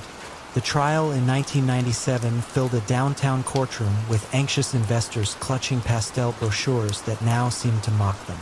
Prosecutors described $22 million collected, less than $900,000 spent on legitimate expenses, the rest frittered on luxury rentals, gambling junkets to Paradise Island, and hush money repayments to buyers who almost exposed him. Ronnie's defense argued he had been caught in temporary liquidity gaps caused by hurricane fears and sluggish permits. The jury took 5 hours to convict on wire fraud, mail fraud, and grand theft. Sentenced to 16 years, Ronnie entered federal prison still wearing the linen shirt seized at his arrest, now dull and frayed. His hair, once sculpted, fell limp against prison grays. Outside, the empty lots slowly sprouted actual condos, built by developers who secured real permits, bank financing, and tangible foundations. Many victims recovered partial losses through a restitution fund seeded by auctioning Ronnie's seized assets. A vintage Corvette, a half share in a cigarette boat, jewelry purchased for girlfriends whose names invoices politely redacted. Still, the emotional bruise lingered. Teachers postponed retirement, the retired pilot returned to part-time flight instruction, and the group of retirees whom Duquesne met at the brunch now gathered monthly to swap consumer protection tips. Detective Duquesne keeps one Azure Palms brochure pinned above her desk. The tower's turquoise glass reflects a sunset that never existed, a silent reminder that in Miami, the line between reflection and reality can shimmer until it vanishes. Andreas Andy Vogel entered the Bavarian town of Rosenheim in 2002 like a traveling pharmacist from an older century. Smiling, confident, armed with remedies for ailments locals did not yet know they had. At 39, he wore a navy cashmere coat and parted his chestnut hair with geometric precision. He introduced himself as a former Deutsche Bank strategist turned independent advisor specializing in low-volatility income products. What he offered sounded miraculous. A private fund named Alpine Yield Partners that returned a steady 18% per year, every year, with insurance-grade downside protection. Germany's small-town civil servants, teachers, firefighters, postal clerks, had weathered dot-com chaos and wanted safety more than excitement. Andy met them in church basements and coffee houses, pouring apple juice while clicking through pastel slides. Each chart showed the same smooth upward line, a staircase of reassurance. He invoked familiar symbols: alpine peaks, oaks that grew slowly, the solidity of German craftsmanship. Your pensions, he said in a voice just above a whisper, deserve the same sturdiness. Rosenheim's fire brigade invested first, pooling 320,000 euros from a relief fund. Statements arrived monthly, printed on cream paper with an Edelweiss watermark. They displayed tidy gains, precise to the eurocent, never once negative. Word spread to neighboring towns along the Inn River. Soon Andy was driving his silver Audi from hall to hall, collecting checks like a patient gardener harvesting trust. Within a year, Alpine Yield Partners held 14 million euros, almost all from middle-class investors who thought they were too ordinary to attract a seat. The supposed strategy was a basket of asset-backed loans to mid-cap manufacturers overlooked by large banks. Andy sprinkled jargon just sparsely enough to appear transparent. Cash collateralized notes, repurchase waterfalls, dynamic loss triggers.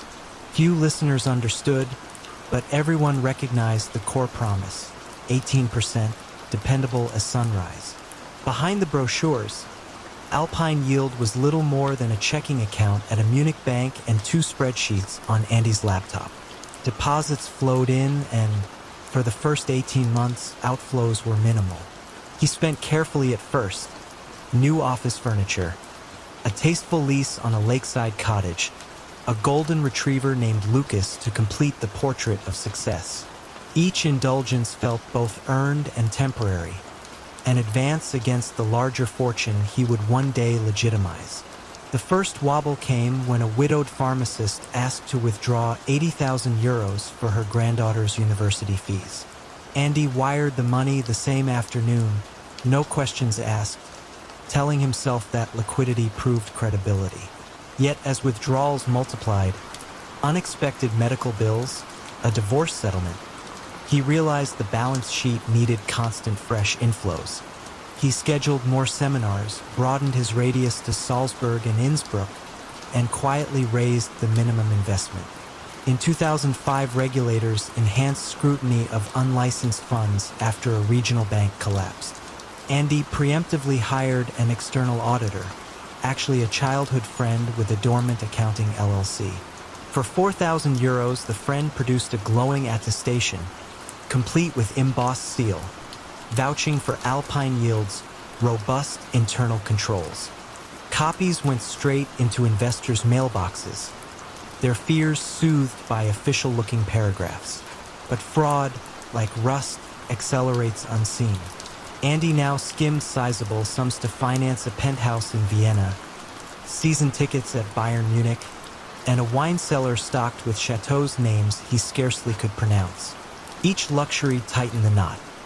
A lifestyle requiring constant cash on top of the monthly returns credited to statements but not actually earned.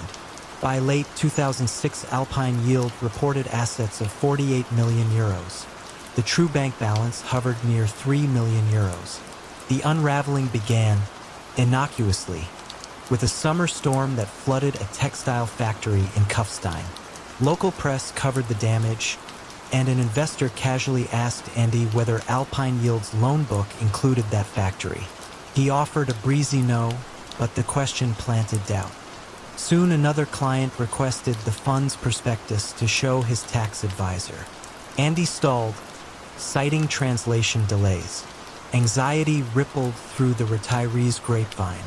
On a cool September morning, the Rosenheim firefighters' treasurer, Ulrich Meyer, drove to Alpine Yield's listed office, a converted villa Andy seldom used. He found the door locked, shades drawn, and a for sale sign leaning against the hedge. Ulrich telephoned the Munich bank and, after a maze of transfers, reached a clerk who revealed the fund's account balance was insufficient to process requested redemption. Panic spread faster than Andy could throttle it with calming emails. 3 days later, he boarded a night train to Zurich carrying 2 leather suitcases. One held tailored suits and the deed to the Vienna penthouse. The other contained 740,000 euros in cash. He planned to fly onward to Sao Paulo, a city without extradition to Germany at the time. Yet at Zurich Hauptbahnhof, Swiss customs officers performing routine anti-laundering checks noted the unusually thick luggage, crisp euro notes still banded in bank wrappers. Andy produced Rihi. Arsed explanations, consulting fees, relocation allowance, but jittery eye contact betrayed him. Officers detained him pending verification. When German authorities received the alert, they matched his name to frantic fraud reports pouring in from Rosenheim. An arrest warrant arrived by fax within hours. News reached Bavaria before Andy crossed the Swiss border. Elderly couples huddled around kitchen radios, hearing that the man who promised 18% was sitting in a Zurich cell. Some wept. Others stared at blank television screens as if expecting them to rewind the last 4 years. Firefighters who once toasted him with beer gathered in their station, helmets hanging like silent jurors. At trial, the prosecution laid out the scheme with clinical patience. Deposits shuffled, statements fabricated in Microsoft Excel, audits forged. The numbers formed a staircase exactly like the chart in Andy's original slideshow, except this time it descended. He stood in the dock, hair unparted now, watching diagrams that stripped his myth to arithmetic. The defense portrayed him as overwhelmed, a lone advisor swallowed by success. The judge remained unmoved. In 2008, Andy Vogel was sentenced to 11 years for fraud and money laundering. Asset recovery teams clawed back 27% of the missing funds. Cars sold, wine auctioned, the Vienna penthouse liquidated. The remainder dissolved into memories and interest payments that never existed. In Rosenheim, the fire brigade hosts a yearly safety lecture.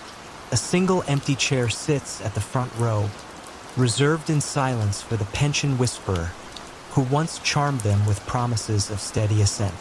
New recruits learn the story on their first day, a caution stitched into the unit's oral history. When someone guarantees the impossible, the safest response is to let the offer burn itself out. Miles Turcotte began most mornings in 1986 just after dawn, stepping into the marble lobby of Halperin and Blaine Securities with coffee hot enough to sting. The firm's elevators rose to the 43rd floor, a glass box that overlooked Midtown Manhattan and, on clear days, the Atlantic shimmer. Miles was 28, trim, impeccably polite, and newly promoted from the bullpen to a junior position on the merger's desk. He had grown up in Queens, the son of a city bus driver who counted coins at night. Ambition clung to him early. Scholarship to NYU, internship on Wall Street, a talent for memorizing entire prospectuses by breakfast. What he lacked was pedigree, and in the buttoned world of investment banking that mattered. Partners shook his hand, then wiped theirs on suit jackets as they turned away. Miles responded with deference that masked a steadily building resolve. If connections would not open doors for him, he would pry them open himself. The opportunity arrived by accident one Thursday evening. Cleaning staff had propped open a side staircase, and Miles slipped in to stretch his legs after a 14-hour shift. 2 flights below, he heard voices. The senior partner Lawrence Halperin and a visiting attorney from Boston, casually discussing an imminent takeover of Hanover soft drinks by a European conglomerate. The deal was confidential. Its announcement would double Hanover's share price overnight. Miles stood frozen in the stairwell shadows, raincoat draped over one arm, heartbeat counting seconds until they exited. He returned to his desk and stared at the blinking green cursor of his terminal. Insider trading was a federal crime. Everyone on the floor knew the cautionary tales. Yet the staircase conversation felt, to his fevered mind, like fate. He reasoned that a small position, quickly opened and closed, would hurt no one and change everything for him. After the cleaning crew left, he executed a series of tiny purchases in his grandmother's brokerage account. 600 shares of Hanover at $14.75. The stock quietly sat for 3 weeks. Miles worked harder than ever, polishing pitch books and flashing a grin that masked growing tension. He watched market monitors like a man at the racetrack, waiting for the starting bell. On the Monday the acquisition was announced, Hanover leaped to $32 before lunch. The profit, just over $10,000 after commissions, was modest by Wall Street standards, but to Miles it felt like a signal. The system was porous, and he had found a crack. He grew bolder. Each new rumor that drifted across the 43rd floor became fuel. He created a rotation of accounts under family names. An uncle in Tampa, a cousin in Montreal, an estranged brother he barely knew, spreading the trades thin to avoid a pattern. He limited positions to 5-digit gains, nothing flashy, nothing that might appear in a quarterly audit. Successful trades funded a down payment on a Soho loft, then a pearl bracelet for his mother, then tailored suits that drew admiring glances from analysts who once ignored him. Miles justified each step as temporary. The plan was to build a cushion enough to breathe easier and then stop. Yet the rush proved addictive. In whispered phone calls from payphones blocks away from the office, he placed orders tied to pharmaceutical approvals, airline mergers, defense contracts. By the autumn of 1987, his illicit nest egg had quietly reached $1.3 million, scattered across 8 brokerage firms and 2 newly minted Cayman accounts. The implosion began, ominously, with a congratulatory steak dinner. Lawrence Halperin gathered the team at a midtown chop house to toast a record quarter. Wine loosened tongues. A risk officer mentioned that the SEC had requested trading records for routine analysis. Miles forced a smile, but the cut of ribeye turned to ash in his mouth. He excused himself early, walked the length of Lexington Avenue in the drizzle, and composed what he believed would be a final set of phone instructions. Selling every position, wiring cash overseas, severing ties. 2 days later, an SEC examiner named Ruth Delgado arrived at Halperin and Blaine with a single focus. Unusual trades in Hanover soft drinks traced to retail accounts that should never have known about the takeover. Delgado's talent was pattern recognition. She treated data like a detective examines fingerprints. Hanover led her to other spikes, each purchase occurring days before a headline, each tied by dotted lines to people no closer to corporate boards than a subway ride. She found the grandmother's account first, an octogenarian living on a fixed income whose sudden taste for speculative equities made no sense. Phone records showed late-night calls from payphones near Wall Street. Delgado subpoenaed camera logs from a booth across from the New York Public Library, and captured a grainy image of a man in a Burberry trench coat tipping coins into the slot. The height and build matched only one employee with staircase access to senior-level conversations, Miles Turcotte. On an overcast morning in February 1988, federal agents entered the 43rd floor just as markets opened. Colleagues stared in silence while Miles was escorted past glass partitions, wrists bound with discreet cuffs. The partners issued a brief statement about cooperating fully, then retreated to conference rooms to assess reputational damage. Halpern himself paced behind closed doors, ruing an open staircase and loose talk. The trial unfolded across that summer, a subdued spectacle compared to the era's flashier scandals. Prosecutors presented charts that rose and fell like an eerie echo of Miles's ambitions. Friends testified to his integrity, even as broker statements contradicted their faith. Miles sat at the defense table, suit impeccable, eyes fixed on middle distance. Only when his mother took the stand, her pearl bracelet glinting under fluorescent lights, did he lower his gaze. He accepted a plea agreement, 18 months in a low-security federal facility and a lifetime ban from securities trading.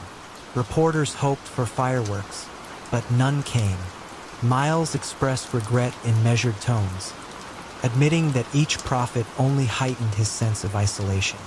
"I wanted to belong," he said, "and I mistook possession for belonging."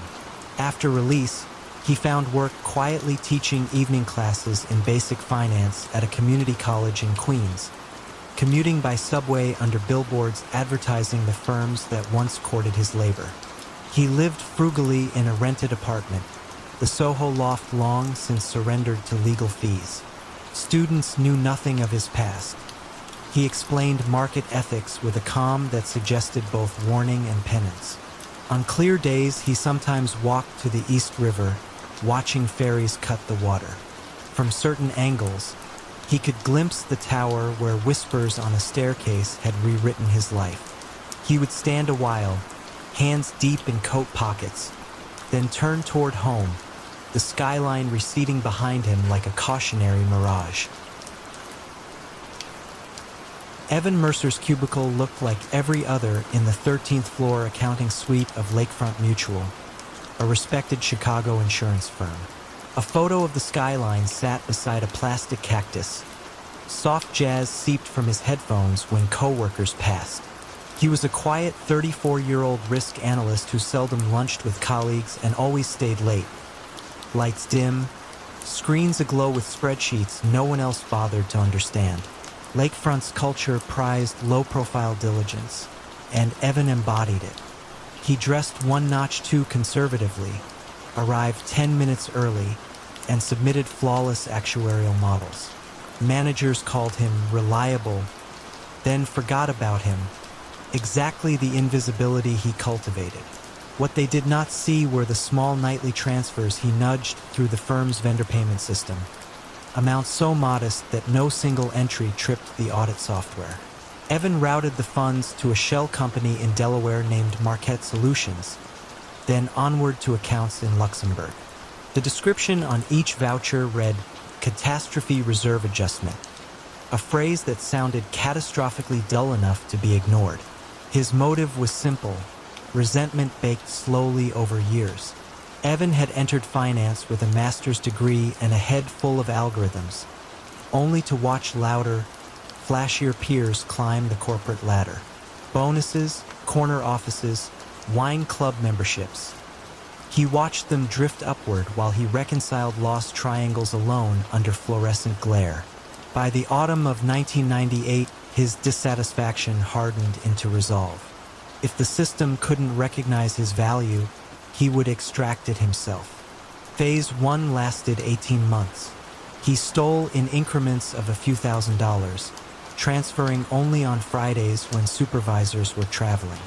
Each week he widened Lakefront's claim reserves by exactly the amount removed, balancing debits against theoretical storms that never occurred. Insurance math is foggy in the best of lights. A $1 billion balance sheet easily swallowed an errant line item. Phase 2 began when the firm acquired a struggling regional carrier. The merger flooded Lakefront's ledgers with new policies and disorganized data. Chaos, the perfect cover. Evans' withdrawals grew bolder. $50,000 in March, $120,000 in April. He masked them by assigning exotic policy codes, excess flood Midwest or aggregate stop loss reinsurance, jargon that lulled anyone who skimmed. Still, he paced himself, convinced the secret to lasting fraud was patience.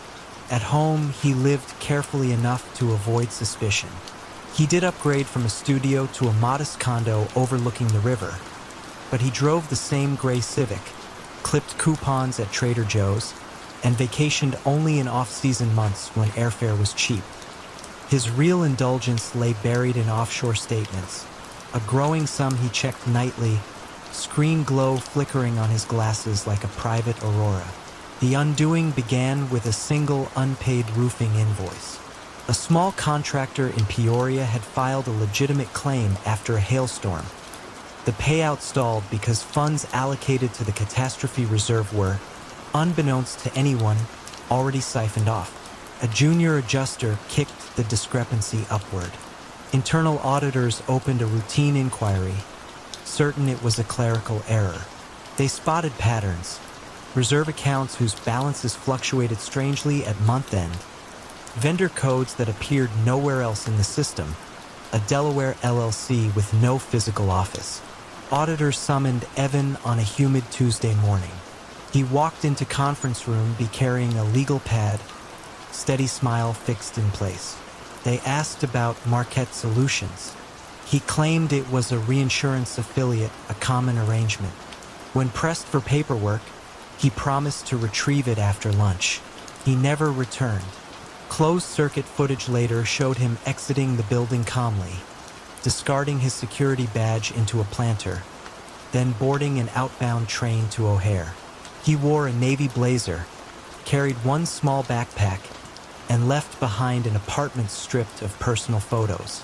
On his kitchen counter stood a single sheet of paper, a resignation letter thanking Lakefront for years of professional growth. Lakefront Mutual froze his accounts within hours, but Evan had anticipated the timing. Over the previous weekend, he wired the remaining balance, approximately $26.8 million, to 3 European banks via an Estonian fintech platform. He'd rehearsed the sequence countless times. Phone switched to a burner, passport under the alias Matthew Cross. Tickets booked to Sao Paulo with the same-day connection to Montevideo. By dusk, he was airborne over the Atlantic, 40,000 feet above the tangle he left behind. The FBI entered the case under the Financial Institutions Fraud Unit. Agents traced the Luxembourg transfers to an address belonging to a defunct travel agency, then hit a wall of banking secrecy. They interviewed co-workers who could offer only adjectives: quiet, polite, forgettable. The deeper investigators dug, the clearer Evan's genius for camouflage appeared. No unexplained vehicle purchases, no casino visits, not even a suspicious Amazon order. He had lived like a monk while stealing like a pirate. For 2 years, Evan vanished from every database. Rumors placed him in the Caymans, then Krakow, then a yoga retreat in Bali. In truth, he resided in a rented house on Uruguay's southern coast, cash-heavy but in a limbo of his own creation. He surfed at dawn, ate empanadas at dusk, and slept poorly, jolted awake by phantom door knocks. Money insulated him from want but not from vigilance. The break came when he grew tired of paying rent under the table. He attempted to purchase a boutique hotel using a new identity forged through a bribed civil registrar. The transaction triggered Uruguay's updated anti-money laundering protocols. A compliance officer noticed the passport number matched an Interpol watch list. Evan was arrested while sipping mate on the veranda, wind riffling the pages of a novel he pretended to read. Extradited to the United States, he faced wire fraud and money laundering charges carrying a potential 50-year sentence. In court, he listened impassively as prosecutors described the ripple effects. Delayed claims, ruined contractors, an elderly policyholder whose roof still leaked. The media dubbed him the ghost analyst. During sentencing, Evan finally spoke, voice calm as ever. "I thought no one would miss it," he said. A statement as much confession as indictment of the system that rendered $27 million invisible. He received 24 years in federal prison. Lakefront Mutual survived but slimmed its workforce. The layoffs quietly attributed to market conditions. Evan's stolen fortune remained mostly unrecovered, scattered in coded accounts that may never be unlocked. Some evenings in the prison library, he helps new inmates prepare tax forms and small claims filings, the same quiet diligence that once hid a fortune. Outside, auditors still comb balance sheets for anomalies, each faint irregularity whispering the possibility of another Evan Mercer. Patient, unseen, and waiting for the ledger lines to blur. Thomas Kessler stepped onto Berlin's clean-lined climate tech stage in 2015 carrying little more than a PowerPoint deck and a disarming grin. At 30, with tousled hair and an accent just crisp enough to hint Swiss boarding schools, he pitched Verdant Ledger as the answer to Europe's mounting carbon offset fatigue. Corporations, he said, were drowning in well-meaning paperwork. Verdant Ledger would tokenize reforestation projects on a private blockchain, creating time-stamped, tamper-proof carbon credits. Press releases called it sustainability without ambiguity, a phrase that wrapped complexity in velvet. Investors admired the pitch, $12 million in seed funding, then a €60 million Series A led by a Dutch pension giant hungry for green assets. Kessler opened a glass-walled office near Friedrichstrasse, stocked with reclaimed wood desks and moss panels that misted hourly. 26 staff arrived within months. Blockchain engineers, forestry analysts, a loan compliance officer named Elena Rossi who had previously verified RED Plus projects for the UN. Verdant Ledger's brochure highlighted 3 flagship sites, 4,200 hectares of mangroves in Madagascar, 9,100 hectares of teak restoration in Honduras, and a mixed-species corridor in Gabon visible from space. Kessler flaunted satellite images dotted with geotags. Corporate clients scrolled through interactive dashboards while sipping oat milk lattes. Each ton of sequestered carbon cost €18, cheaper than EU ETS allowances and ethically sweeter. BMW, Siemens, and a Scandinavian airline all locked in multi-year purchases. Behind the dashboards, however, lived a fragile collage of half-truths. The Honduran land concession belonged to a local co-op that had never signed a contract. The Gabon corridor overlapped a national park slated for oil exploration, and the Madagascar mangroves existed only as polygons in a GIS file. To mint credits quickly, Kessler leaned on an internal algorithm he dubbed Forest Forge. Feed it historical rainfall, topography, and a desired carbon output, and it generated growth curves credible enough for auditors who lacked ground truth budgets. Elena noticed early red flags. Field verification receipts arrived bearing identical pixel dimensions, as if stamped from a template. When she requested raw GPS tracks, Kessler reassured her the data was coming once our partners finish local encryption. Weeks passed. Meanwhile, Verdant Ledger booked revenue up front, classifying future sequestration as realized sales. A practice Kessler defended in board meetings by quoting IFRS nuances few challenged. In 2018, demand soared after the IPCC's 1.5-degree report. Verdant Ledger announced a second token issuance, 10 million credits, claiming satellite confirmation of new plantings. Kessler live-streamed from a sparse co-working booth, backlit by green LED panels, declaring, "The planet can't wait for paperwork." Shares of Verdant Ledger AG on Frankfurt's growth exchange spiked 42%. The wobble started with a drought.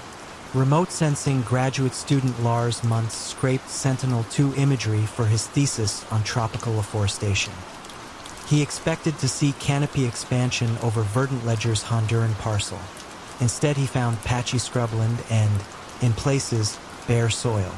Curious, he emailed Elena, whose LinkedIn listed her as Sustainability Assurance Lead. She opened the dataset, zoomed in, and felt her stomach tighten. Reflectance signatures showed saplings no taller than brush, certainly nothing sequestering the promised tons. Elena compiled a quiet memo charting satellite NDVI values against Verdant Ledger's published growth curves. Discrepancies averaged 68%. She walked the packet into Kessler's office. He accepted it calmly, closing the door. He spoke for 15 minutes about algorithmic smoothing, seasonal lag, and edge pixel noise. His tone remained courteous, but by the end he suggested Elena was perhaps over-rotating on variance. He offered her a sabbatical to visit the sites personally, all expenses paid. Elena declined and, sensing peril, duplicated server logs to an encrypted thumb drive. She then reached out to BaFin, Germany's financial watchdog, triggering an inquiry under whistleblower protections. BaFin commissioned a rapid audit by PwC, whose analysts attempted to contact the Honduran co-op. The co-op's chair, speaking by crackly phone, said no foreign company had planted trees on their land, just surveyors who left after one day. PwC's interim report, marked confidential, landed on BaFin's desk in May 2019. Hours later, BaFin froze Verdant Ledger's pending token sale and referred findings to the Staatsanwaltschaft Berlin for potential securities fraud. Kessler remained outwardly serene.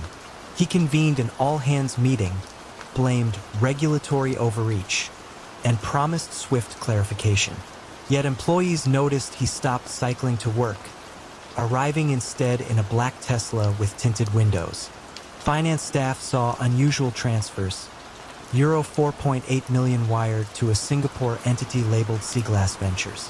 When the company bank demanded supporting invoices, Kessler supplied pro forma contracts for satellite data licenses. On a humid July morning, Berlin fraud investigators entered Verdant Ledger's lobby carrying Pelican cases and court orders. They seized hard drives, private key hardware wallets, even the Moss Panel's IoT humidity controller, anything that logged data. Forensics painted a blunt picture. 23 million carbon credits sold, fewer than 800,000 supported by verifiable biomass. Forest Forge wasn't a growth model, but a random walk generator seeded to hit preset revenue targets. Investor money funneled through Seaglass Ventures had purchased Cayman condos and a quiet Greek island villa, plus $7 million in blue-chip ETFs Kessler labeled stability reserves. Trial unfolded in Mobit's concrete courthouse, press benches packed with climate journalists. Prosecutors framed Kessler as an eco-con man trading on urgent altruism. He monetized the planet's anxiety. Defense counsel argued the projects were forward-looking and delayed by climate-induced instability. Satellite mosaics told a simpler story. No seedlings, no sequestration, only unkept promises. The court convicted Kessler of aggravated investment fraud and money laundering, sentencing him to 8 years and freezing 42 million euros in assets for restitution. Verdant Ledger entered administration. Creditors will recover perhaps 18 cents on the euro. Elena, shielded by whistleblower statutes, now audits environmental claims for an EU task force shaping stricter carbon market rules. Every token must trace to ground truth plots inspected in person. She keeps the seized USB on her desk. A reminder technology can illuminate or obscure, depending on who holds the flashlight. From Tegel Prison, Kessler writes longhand letters to former employees. In one, overheard during evidence disclosure, he mused, "Trees grow slowly. Money should too. I hurried both and lost the forest.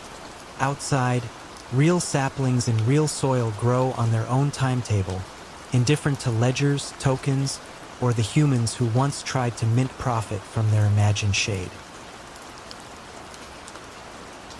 Elliot Grant arrived at Larchmont Securities 2 minutes before dawn, as the Thames still reflected the city's sodium glow. Newly hired as a junior analyst, he felt equal parts awe and dread while ascending the empty escalators of Canary Wharf.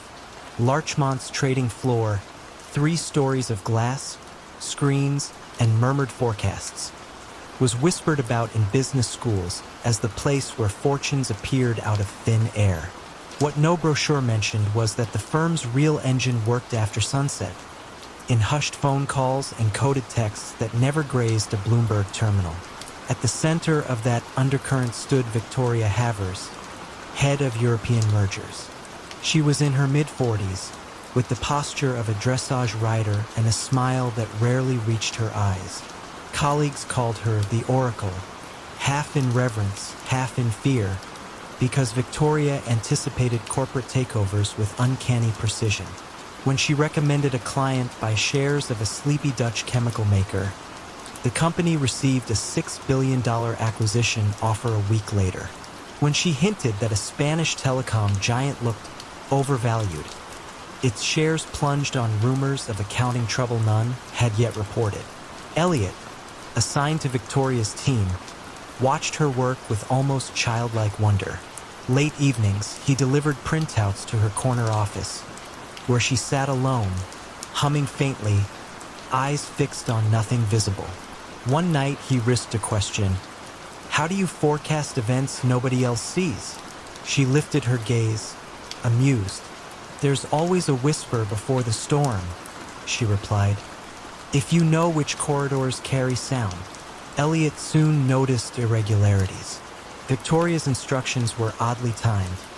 By just before a regulatory filing, sell minutes before negative news. She used disposable prepaid phones, discarding one every fortnight. She never left a digital trail, instead giving orders aloud or on handwritten notes that she asked assistants to shred. At times, she invited Elliot to local wine bars where she spoke in parables. "People think markets are math," she'd say, twirling a Merlot. "But markets are gossip that learned to count." Into this atmosphere stepped Miles Calder, a mid-level investigator from the UK's Financial Conduct Authority, gray-haired, mild-mannered, almost forgettable. He arranged a polite sit-down at Larchmont to discuss general compliance. Victoria greeted him warmly, offering espresso, answering questions with flawless poise. Miles departed with courteous handshakes, yet Elliot glimpsed the faintest flicker in Victoria's eyes as the elevator doors closed, an acknowledgement that the cat and mouse had sniffed each other. Weeks later, Larchmont's proprietary desk made a fortune shorting a French logistics firm hours before it announced lost government contracts. The FCA opened a formal inquiry. Victoria assured her staff it was routine. Elliot wanted to believe her. Debt from student loans pressed him like a hand on his back. Still, he began saving exported chat logs and order confirmations to a personal folder, labeling it innocuously as lunch spots. One December afternoon, a courier delivered a small parcel to Victoria. Inside lay a silver USB stick and a note. "Tomorrow, 9:17, board decision." Victoria studied the message, then summoned Elliot. "I want a sensitivity model on Bjorn Pharma," she said, tone light. "Use aggressive revenue growth." Elliot knew Bjorn was rumored to be an acquisition target. He felt a pulse in his ears. That night, he could not sleep. Canary Wharf's towers blinked red against low clouds, matching the crimson digits of his bedside clock. At 2 a.m., he rose, opened his laptop, and reviewed insider trading statutes. The language was precise, unemotional. His heartbeat was not. He remembered his father installing windows on construction sites in the Midlands, coming home exhausted yet honest. Elliot closed the laptop and stared into darkness until dawn. The trading floor buzzed at 9 o'clock. Victoria stood behind Elliot's chair, voice gentle. Place the order at 9:15 sharp. He entered the ticker, hovering over the keyboard. 9:14, 9:15, 9:16. His finger trembled. At 9:17, the share price leapt. Someone else had pulled the trigger. Victoria's calm expression flickered, just once, before she walked away without comment. That evening, Miles Calder reappeared, unannounced, flanked by two colleagues. Compliance officers escorted them to an interview room. Whispers rippled across desks. Victoria was led in first. Elliot waited on a bench, palms sweating. Through frosted glass, he saw silhouettes. Miles leaning forward, Victoria's poised shoulders. An hour passed. When she emerged, her jacket was immaculate, but her eyes looked hollow, like rooms after furniture is removed. She nodded at Elliot almost kindly, then left with the investigators. The firm suspended trading in Bjorn Pharma positions. The FCA froze related accounts. Rumors spread that Victoria's source was an IT contractor at a London law firm, smuggling merger documents for cash and a promise of escape from debt. The silver USB was his dead drop signature. Under questioning, Victoria allegedly claimed she'd acted out of professional imperative, the need to deliver results in a culture that worshipped prescience. Days later, Elliot found an envelope on his keyboard. Inside, a handwritten note for the corridors, and a modest pair of noise-canceling earbuds. No signature, but the handwriting was Victoria's. He realized it was half a joke, half a benediction. Shield your ears from whispers or be claimed by them. Victoria pleaded guilty to a single count of insider trading. She received a 4-year sentence, light by headline standards but heavy for a woman who once dictated markets with a phone call. The IT contractor received 18 months and deportation.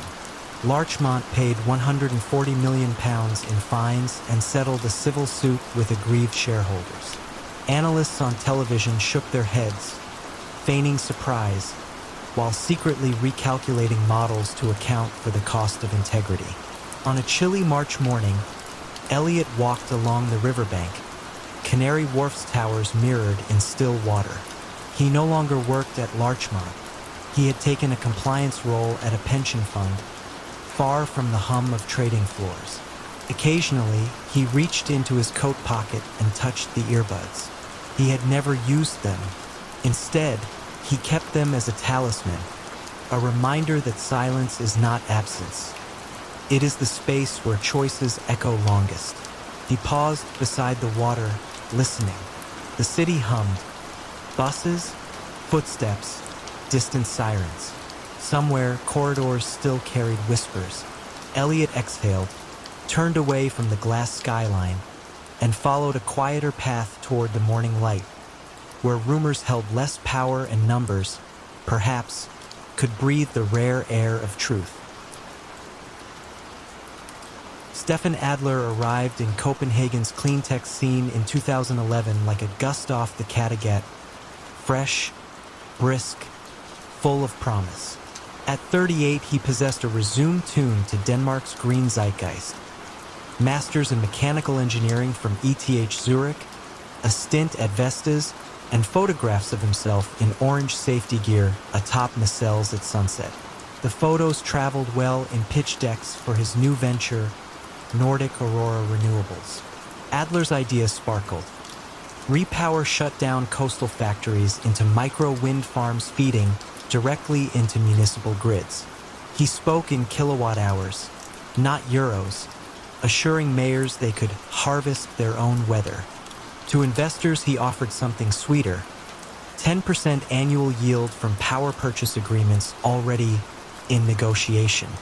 A slender prospectus, printed on recycled hemp paper, listed 5 sites: Thyboron, Esbjerg, Sonderborg, Kolding, and Kalundborg. The cover showed turbines where, in reality, only rusting smokestacks stood. Seed money flowed, €8 million from a Hamburg family office, then €27 million pooled via Luxembourg SICA funds aimed at pensioners seeking ethical returns. Adler's charm helped. He conducted site tours in a leased Tesla, gesturing at seagull-flecked skylines while describing foundation depths and grid interconnects that existed solely in CAD mockups. Investors, dazzled by salt air and the political tailwind of EU climate targets, signed term sheets atop car bonnets without asking why no municipal permits were framed on his office wall. Nordic Aurora's headquarters occupied half a floor in a refurbished sugar silo overlooking Copenhagen Harbor. Staff numbered 13, civil engineers, an accountant, a lone receptionist named Freja who watered the lobby's fiddle leaf fig and tracked Adler's flights in a spreadsheet. The employees believed. After all, bank statements showed regular cash injections, and every Monday Adler distributed pastries still warm from a Nijhaven bakery. The scheme's engine was a special-purpose vehicle called NA Holding 4 APS. Through it, Adler sold convertible green bonds, each tranche tied to a specific turbine model. He promised completion milestones: foundation poured by Q3, tower erection by Q4, first rotational test before year-end. Bondholders received glossy quarterly updates, drone photos, progress bars, even maintenance schedules. All were fabricated in Lightroom by a graphic design intern who thought she was assembling marketing material for lenders. Money exiting the SPV traced a wandering path, first to Norskwind Consultants AS in Oslo, a shell with a blind P.O. box, then to Bluestone Marine Leasing in Malta, billed for underwater cabling vessels. From Malta, it landed in an ING account in the Netherlands under the name LYX Invest BV, Adler's private holding. He moved it again into a Liechtenstein foundation discreetly labeled SA Family Future Fund. His spending stayed low-key: a restored brick townhouse in Osterbro, vintage hi-fi equipment, annual sailing weekends to Skagen. What cracked the facade was not extravagance but a schedule slip. Thiberon's mayor, pressed by local journalists about turbine noise studies, wrote Nordic Aurora requesting environmental assessments. The letter, misaddressed, bounced back twice before Freja intercepted it and forwarded to Adler. He replied with airy assurances but set no meeting. The mayor, wary, copied the Danish Energy Agency. Simultaneously, senior engineer Rune Madsen noticed purchase orders for Siemens Gamesa tower sections dated months in the future yet already marked paid in full. Rune phoned the supplier, whose logistics officer politely said no such order existed. Disturbed, Rune confronted Adler in the glass-walled conference room. Adler listened, fingers steepled, then suggested Rune take stress leave. Rune resigned instead and shared his doubts with a classmate at Deloitte's Copenhagen forensic unit. Deloitte launched a discreet vendor validation exercise, posing as prospective investors. In a week, they discovered that Nordic Aurora's EPC contracts bore signatures of a German notary who had died in 2007. Deloitte compiled a memo and, adhering to EU whistleblower protocols, submitted it to the Danish public prosecutor for serious economic and international crime, the SIK, better known as Bagmanspolitiet. Agents initiated Operation Mall, Danish for windmill.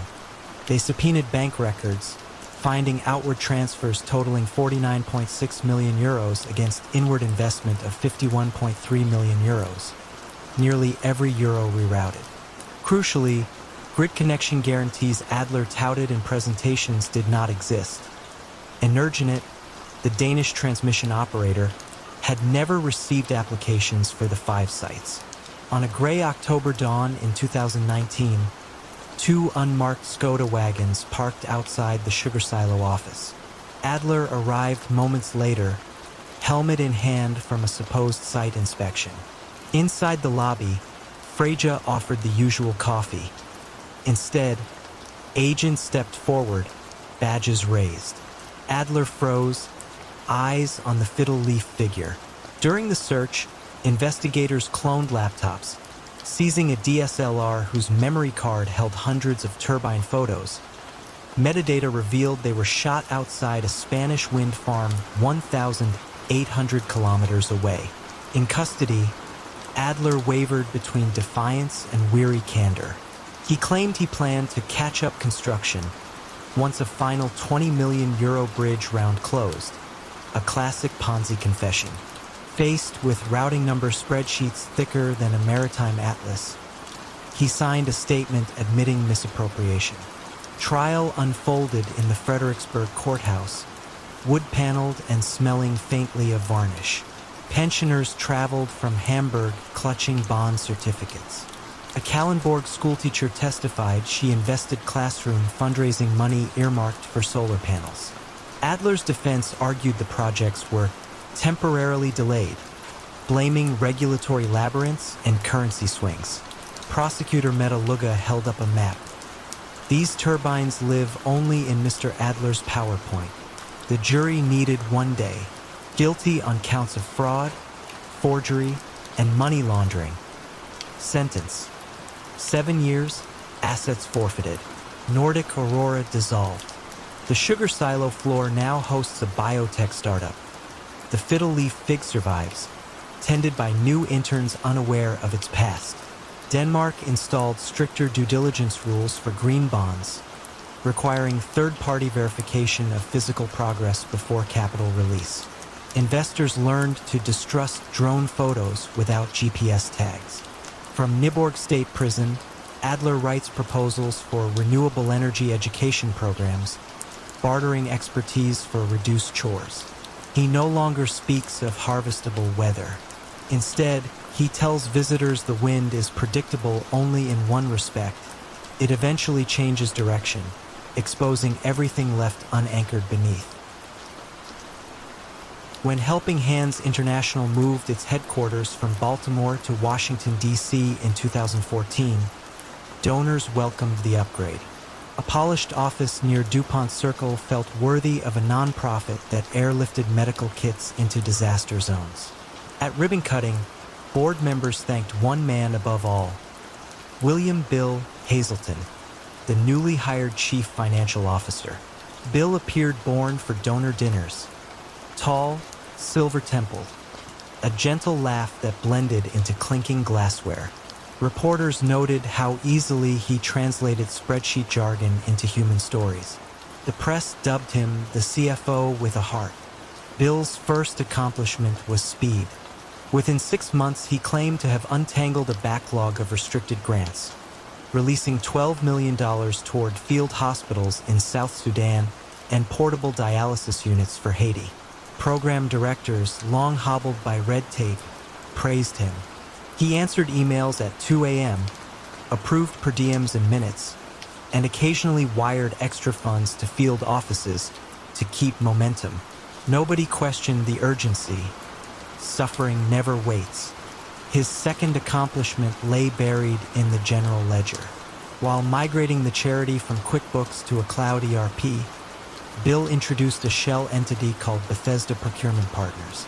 On paper, it sourced syringes, solar refrigerators, and satellite phones. In reality, it had one mailbox, Suite 812 of a suburban co-working space, and one bank account routing to Bill's trust in Delaware. The trick wasn't eccentric. Plenty of NGOs used third-party procurement to speed customs clearance. Bill simply skipped the third party and kept the markup.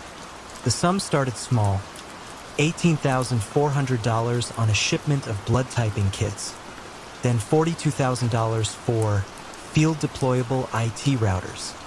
Bills arrived on Bethesda letterhead, paid promptly by accounts payable because Bill had written the new purchasing policy himself. Overhead codes masked the expense inside medical consumables other, a bucket auditors rarely sampled.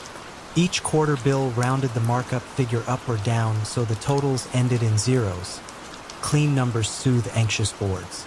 In 2017, Hurricane Maria ravaged Puerto Rico. Helping Hands pledged $25 million for generators and water purification tablets. Bill worked the phones non-stop, telling journalists he lived on caffeine and gratitude. He also created two new vendors, Carolina Relief Logistics and Horizon Freight Solutions, both essentially Bethesda with fresh logos. As pallets rolled across the Caribbean, Bill looped invoices through the triad of shells, pulling triple margins before the charity ever saw an expense line.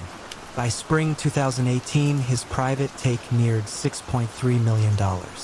Bill's life remained modest. He kept the same Subaru Outback, still vacationed at an aunt's cottage on Chesapeake Bay, wore bargain rack Oxford shirts. The stolen money went into municipal bond ladders and an index fund labeled Son's Tuition. He convinced himself it was a temporary advance. He would pay it back when donations surged. In late 2019, the board appointed a new audit chair, Dr. Meera Patel, a pediatric surgeon with war zone experience and a stubborn knack for details. Meera disliked how expense memos summarized entire shipments in one-line item. She asked to see underlying bills of lading. Bill smiled, promised PDFs, then blamed an overseas server crash. Meera waited a week, then filed a direct request with the freight forwarder helping hands used during Maria.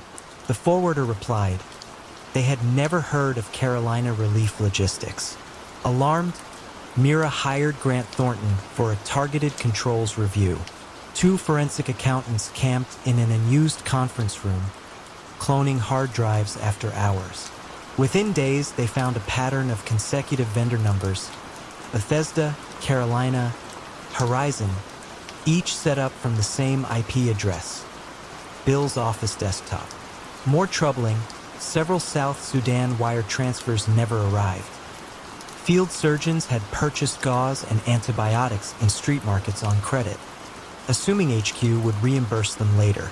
The board confronted Bill on a frigid February morning in 2020, snow frosting the office windows. He entered the room carrying a steaming travel mug adorned with the charity's logo. Meera began gently, Bill, we've discovered discrepancies. She slid a folder across the table, wire confirmations, shell company registries, notarized statements from shipping agents who didn't exist. Bill's knuckles whitened around the mug. When asked whether he wished to respond, he whispered, I can fix this. A sentence the room later recalled verbatim. The Justice Department moved quickly, citing donor fraud and money laundering statutes. Agents seized Bill's laptops, the co-working space mailbox, and for brokerage accounts holding $7.8 million in fairly dull securities. During plea negotiations, Bill returned every cent plus interest, insisting, I never touched a luxury, just wanted flexibility. Prosecutors countered that theft for any motive erodes the public's faith in giving. He received 5 years in federal prison, the minimum under guidelines after cooperation and restitution. Helping Hands launched a governance overhaul, dual signature payment approvals, real-time grant dashboards, and a vendor creation committee led by Meera. They also published an open letter to donors admitting betrayal and outlining safeguards. Surprisingly, contributions rose the following year. Transparency, it seemed, was the best fundraising campaign they had never planned. Inside FCI Cumberland, Bill works in the facility library indexing medical textbooks. In downtime, he studies nonprofit finance law, drafting articles he hopes will warn future boards. Whether anyone will publish advice from an embezzling CFO is uncertain, but Bill writes anyway, convinced that redemption lives in footnotes and the careful audit of one's own motives. Meera sends him quarterly updates on donated surgical kits reaching South Sudan. Real shipments, real bills of lading, no shells in sight. Bill reads the updates slowly, almost gratefully. As if each invoice number closes a wound he opened with every too tidy zero that once felt like compassion. Daniel Ashcroft joined Meridian Sovereign Bank's Zurich branch in 2010, hired to oversee European credit default swap strategy. He was 34, impeccably polite, and quietly obsessed with tail risk charts. Colleagues admired the way he spoke about macro shocks as if describing distant storms, never emotional, always precise. He signed trades with a looping flourish that back-office clerks began calling the sleepy infinity. Meridian Sovereign's balance sheet glittered in annual reports, yet Daniel saw strain hiding beneath leverage ratios. The bank had stuffed short-term commercial paper into long-dated mortgage funds, relying on perpetual rollovers that worked only in tranquil markets. Senior executives dismissed concerns, quoting the AAA rating like scripture. Daniel, too junior to argue in meetings, quietly opened a new tab on his Bloomberg terminal and began charting one-month funding spreads against the bank's internal liquidity buffer. The lines diverged every week. During a conference in Barcelona, he met Phoebe Leroux, an analyst at a Connecticut hedge fund called North Star Capital. They talked over espresso about Basel III quirks. She scribbled her email on a hotel napkin. Months later, when Julius Baer refused to renew a €300 million repo line to Meridian without a punitive rate, Daniel thought of that napkin. He wrote Phoebe an innocuous note, curious how you model rollover risk, and attached a public presentation slide showing Meridian's exposure to floating rate mortgages. The exchange escalated into midnight phone calls. Daniel never transmitted confidential files. Instead, he offered breadcrumbs, subtly altered funding numbers, offhand remarks about delayed asset sales. Phoebe, skilled at inference, reconstructed the bigger picture and began shorting Meridian's subordinated bonds. Daniel watched the spreads widen, feeling both vindicated and invisible. Greed entered on tiptoe. Phoebe hinted North Star would carve out a private side pocket if someone extraordinary could guide position timing. She promised 20% of the profits wired to a Monaco trust. Daniel hesitated exactly one weekend, then created an offshore entity named Cormorant Advisors, registering with the Seychelles agent who asked no questions. He sent Phoebe a list of 3 dates when he believed the bank's liquidity strain would crest. Month-end periods linked to corporate tax payments. In return, she wired €75,000 as a research retainer. With that payment, the partnership solidified. Daniel learned to conceal clues within innocuous market commentary. Watch the one-month Swissy this Friday actually meant internal funding committee meeting. Expect term premium spike. North Star amplified shorts, layering credit default swaps that ballooned if Meridian's 5-year senior debt spread hit 200 basis points. Daniel, through Cormorant, piggybacked on smaller contracts executed from a tablet inside his walk-in closet, the only room without security cameras from the building's landlord. In March 2013, an Italian regional bank collapsed, rattling European funding markets. Meridian's commercial paper auction failed. The bank tapped an emergency Swiss national bank line. The news stayed internal, but Daniel leaked a single sentence to Phoebe. The snowfall has reached the attic. North Star hammered the CDS market. Within 48 hours, Meridian's subordinated bonds fell 6 cents. Daniel's personal profit, channeled through Barbados and then into a Singapore brokerage, crossed €1.4 million. He treated himself to a used 1969 Omega Speedmaster, nothing else. Trouble began with a compliance officer named Hannes Vogel, tasked with reviewing personal trading disclosures. Meridian required senior traders to list outside accounts. Daniel dutifully reported a small Swiss pension plan, omitting Cormorant. Vogel ran new KYC software that scraped global beneficial ownership registries. A partial name match surfaced, D. Ashcroft, connected to Cormorant Advisors, filing signed by a proxy lawyer. Vogel emailed Daniel a courtesy reminder. Please confirm you have no other investment vehicles. Daniel, heart racing, replied that it was surely a different Ashcroft. Vogel remained unconvinced. He forwarded the query to Group Compliance in London, which engaged Deloitte's forensic team. Deloitte compared Cormorant's CDS trades with Meridian's internal liquidity memos downloaded by Daniel's ID badge. Correlation exceeded 0.9 for 6 distinct announcements, statistically impossible by chance. They quietly notified Switzerland's financial watchdog, FINMA, and the US SEC, since Northstar traded in dollars. The arrest came softly. On a mild September morning in 2014, Daniel entered the bank's atrium, admiring the reflection of alpine peaks on the marble floor, and was greeted by 2 men in dark suits who asked for a quick word. They rode the elevator to a windowless compliance suite, where Vogel, a FINMA lawyer, and an SEC investigator waited beside a stack of printed emails topped by the Barcelona napkin. Confronted, Daniel confessed in a low monotone, as if reciting an audit checklist. He explained the liquidity mismatch, the ignored warnings, the ethical knot that turned to sabotage. His cooperation secured a plea deal: 30 months in Swiss prison for industrial espionage and insider trading, plus a permanent trading ban. The Speedmaster was seized. The Singapore account forfeited. Northstar paid a $110 million fine, and Phoebe accepted a 5-year sentence in U.S. federal court. Meridian Sovereign survived, barely, after a forced capital raise and humiliating downgrade. In annual reports, the liquidity table now spans 2 pages. A footnote references historical governance failures addressed in 2014. Daniel's name appears nowhere, yet traders refer to unexpected bond sell-offs as Ashcroft shadows.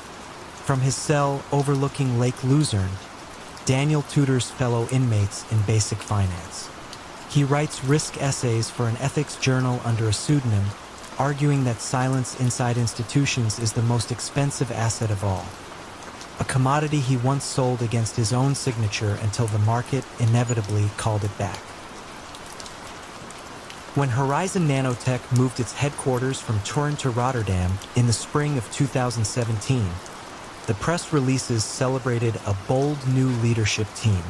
At the top of every announcement sat a name no journalist recognized: Dr. Alessio Marchetti, PhD, MBA, Uring, complete with a soft-focus headshot of a tan man in tortoiseshell glasses. Industry outlets dutifully reprinted the bio: ex-CERN researcher, Stanford Business Fellow, fluent in 5 languages, champion sailor. Yet no one could recall interviewing him, seeing him on a panel, or even connecting on LinkedIn. In Europe's tight nanomaterial circle, this was curious but not alarming. Startups often surfaced from stealth mode, led by prodigies who preferred labs to limelight.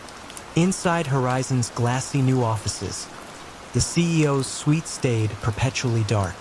Staff attributed the absence to non-stop travel, fundraising in Zurich, procurement in Shenzhen, regulatory meetings in Brussels. His instructions arrived by encrypted email, always courteous, always precise. He approved budgets within minutes, corrected technical proposals down to micron tolerances, and dispatched motivational notes that quoted Marcus Aurelius in Italian. Department heads basked in the responsiveness, contrasting it with the slow-motion bureaucracy of their previous conglomerate employers. 2 people, however, grew uneasy. First was Laura Koopman, a junior HR specialist assigned to finalize Dr. Marchetti's Dutch work permit. Repeated requests for an in-person passport scan were met with polite deferrals and high-resolution PDFs. The second was Olaf Janssen, Horizon's newly hired controller, who noticed the CEO's digital signature authorizing large advance payments to unfamiliar vendors: Euro 480,000 to Titansies Consulting, 310,000 euros to Blue Horizon IP Holdings, 275,000 euros to Ethon Advisory. Each invoice referenced strategic acceleration services, but lacked deliverables. Olaf flagged the pattern in a memo to CFO Martin Willems, who brushed it off as standard founder relationships. Horizon seemed to thrive. Revenue projections quadrupled on the promise of a breakthrough battery membrane. Venture capital flowed, 42 million euros in Series B, then a 15 million euro bridge round. Investors praised the Marchetti vision and circulated the same photograph in pitch decks. Yet when a German trade magazine requested a factory tour and on-camera interview, Dr. Marchetti's office suggested a rain check due to patent filing sensitivities. Months stretched. The rain never cleared. Lara finally pushed. Immigration authorities required original documents by March 2019. She emailed the CEO, CCING legal counsel, warning that non-compliance risked fines. The reply arrived at 2:07 a.m. "I will be in Rotterdam next week. Let us meet then." She booked a conference room, alerted reception, and waited nervously on the appointed day. Noon approached, then 2, then 5. No visitor badge issued, no phone call, just silence. That evening, Lara discovered her access to the HR database had been downgraded from edit to read-only. Meanwhile, Olaf drilled deeper into the vendor payments. He traced Titanses Consulting's Chamber of Commerce record to a mailbox in Malta. Blue Horizon listed a director with an address matching a co-working space in Tallinn. All three entities shared the same Swiss IBAN prefix. Olaf confronted the CFO again, armed with spreadsheets. Willem sighed, closed his office door, and admitted he'd never met Dr. Marchetti either. "But the board has," he said. "They recruited him." That statement unraveled within days. Board chairwoman Elizabeth Reiter confirmed via speakerphone that her interviews with Marchetti took place on Zoom, video off, due to poor bandwidth while he was in rural China. She possessed no passport copy, only a notarized letter attesting to his credentials, signed in Zurich. When pressed, she realized she had never verified the notary's authenticity. Pressure built like a slow leak. Lara's immigration deadline passed, triggering a government audit. Olaf's vendor memo escalated to external auditors from KPMG, who demanded face-to-face verification of the CEO under anti-money laundering statutes. Emails to Marchetti bounced with an automated message: "Server undergoing maintenance." Phone calls routed to voicemail in Italian. The board convened an emergency session, dialing every number they had. No one answered. KPMG's forensic team imaged company servers. Within 48 hours, they revealed that all emails from the CEO originated from 2 static IP addresses in a dorm-style apartment complex on the outskirts of Milan. Cross-checks with telecom data showed the subscriber name: Giorgio Bianchi, age 51, a freelance technical translator with a minor fraud conviction from 2008. Investigators raided the apartment at dawn. Inside, they found 3 laptops, a green screen backdrop, professional lighting, and a folder of stock photo headshots, including the one used for Dr. Marchetti. Bianchi confessed with unsettling calm. He had answered a darknet ad titled "Corporate Roleplay Opportunity, Italian Native Preferred." The recruiter paid 5,000 euros a month to masquerade as a pan-European executive, drafting emails from templates and signing documents generated by an AI language model. He never suspected the scale. They said it was a performance art investment project. He provided login credentials to an encrypted Proton Mail account that contained thousands of CEO emails. Many CCING someone called Stratos. No surname, no contact details, just a single reply to alias: stratos@protonmail.com. Law enforcement traced the Swiss bank transfers to a layered cascade of shell companies ending in Belize. Funds by then totaled 22.4 million euros, nearly half Horizon's raised capital, withdrawn in cryptocurrency weeks before the Milan raid. Stratos vanished from all online channels, leaving only a throwaway note in the Proton Mail drafts folder. Artifact complete. Exiting. Horizon Nanotech imploded. Payroll halted. Suppliers demanded cash. The Dutch Economic Crimes Unit sealed servers pending seizure.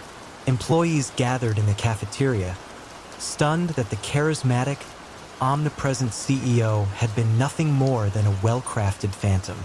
One engineer whispered, "We took orders from a JPEG." In court filings, prosecutors described the scam as executive-level identity fabrication, a twist on classic CEO fraud where perpetrators usually spoof emails for quick wire transfers. Here, the imposter was the CEO, installed long enough to bleed the company dry. Giorgio Bianchi accepted a 5-year sentence for wire fraud and identity theft, reduced for cooperation. The mastermind behind Stratos remains unidentified. Europol lists the case as active but cold. Olaf now consults on internal control design, warning startups that charisma in absentia is the ultimate red flag. Lara switched to a non-profit clinic where every new hire must present physical ID, in person, no exceptions. In Rotterdam, Horizon's empty offices still display the etched glass door reading Dr. Alessio Marchetti, Chief Executive Officer.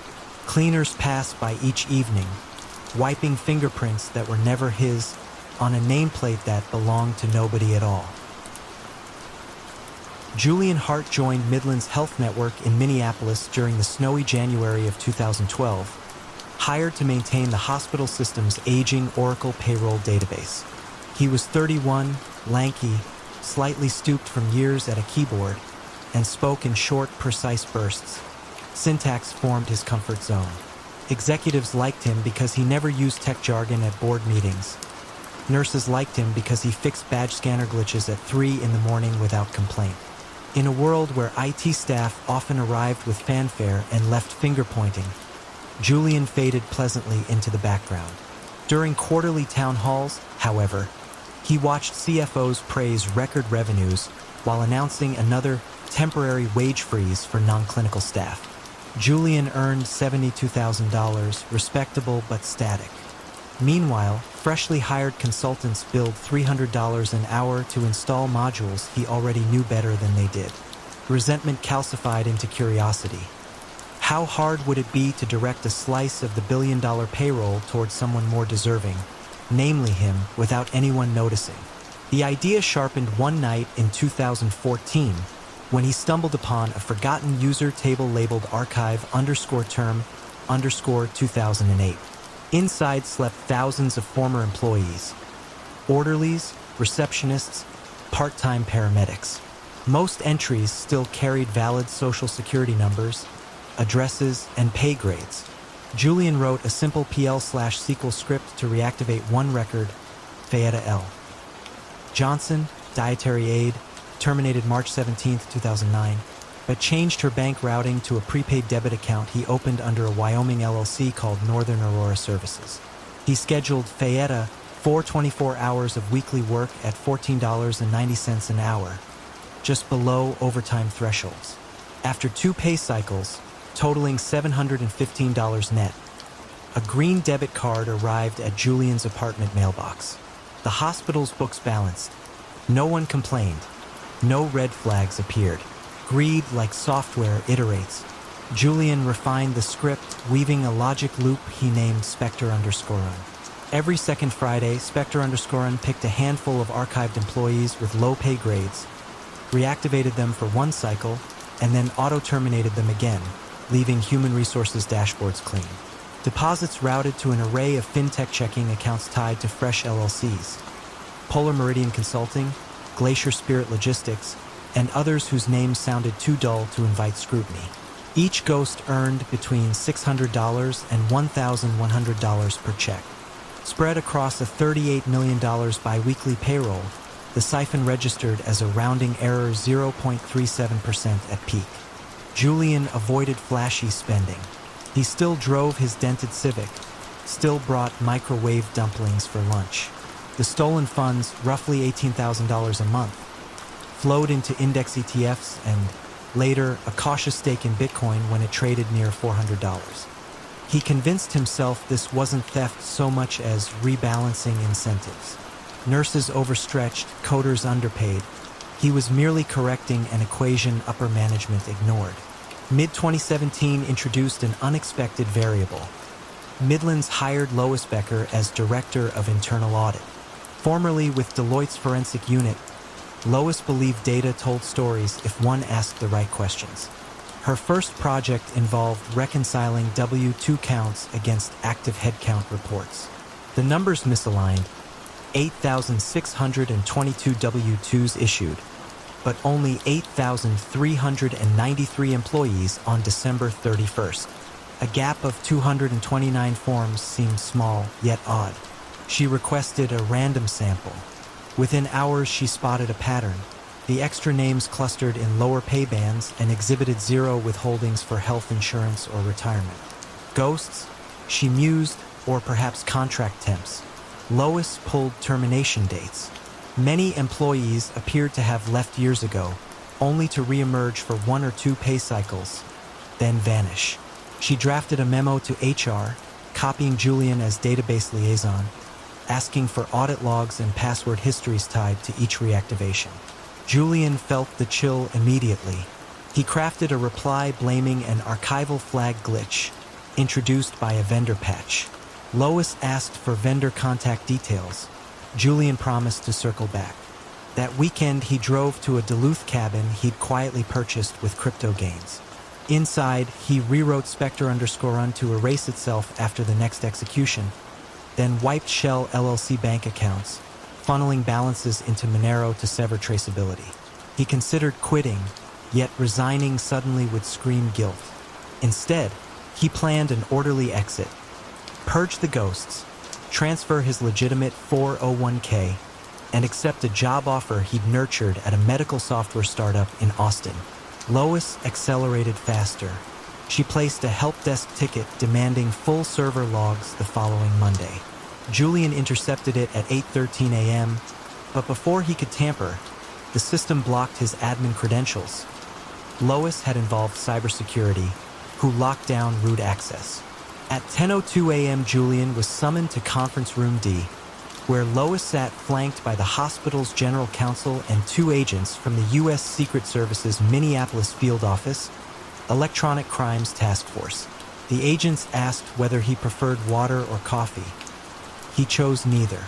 They presented a timeline: 312 ghost activations over 3 years, $1.9 million diverted, IP addresses resolving to Julian's workstation, and security badge logs showing late-night entries on payroll-run evenings. Julian's face remained expressionless until Lois produced his own script, printed and highlighted. She tapped the file name, Spectre_Run, and said, almost gently, "This is elegant work, Julian, but it's still theft."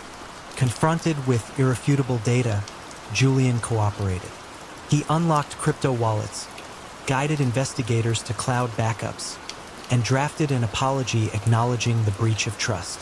His cooperation shaved potential decades off his sentence, yet federal guidelines for wire fraud and aggravated identity theft remained harsh.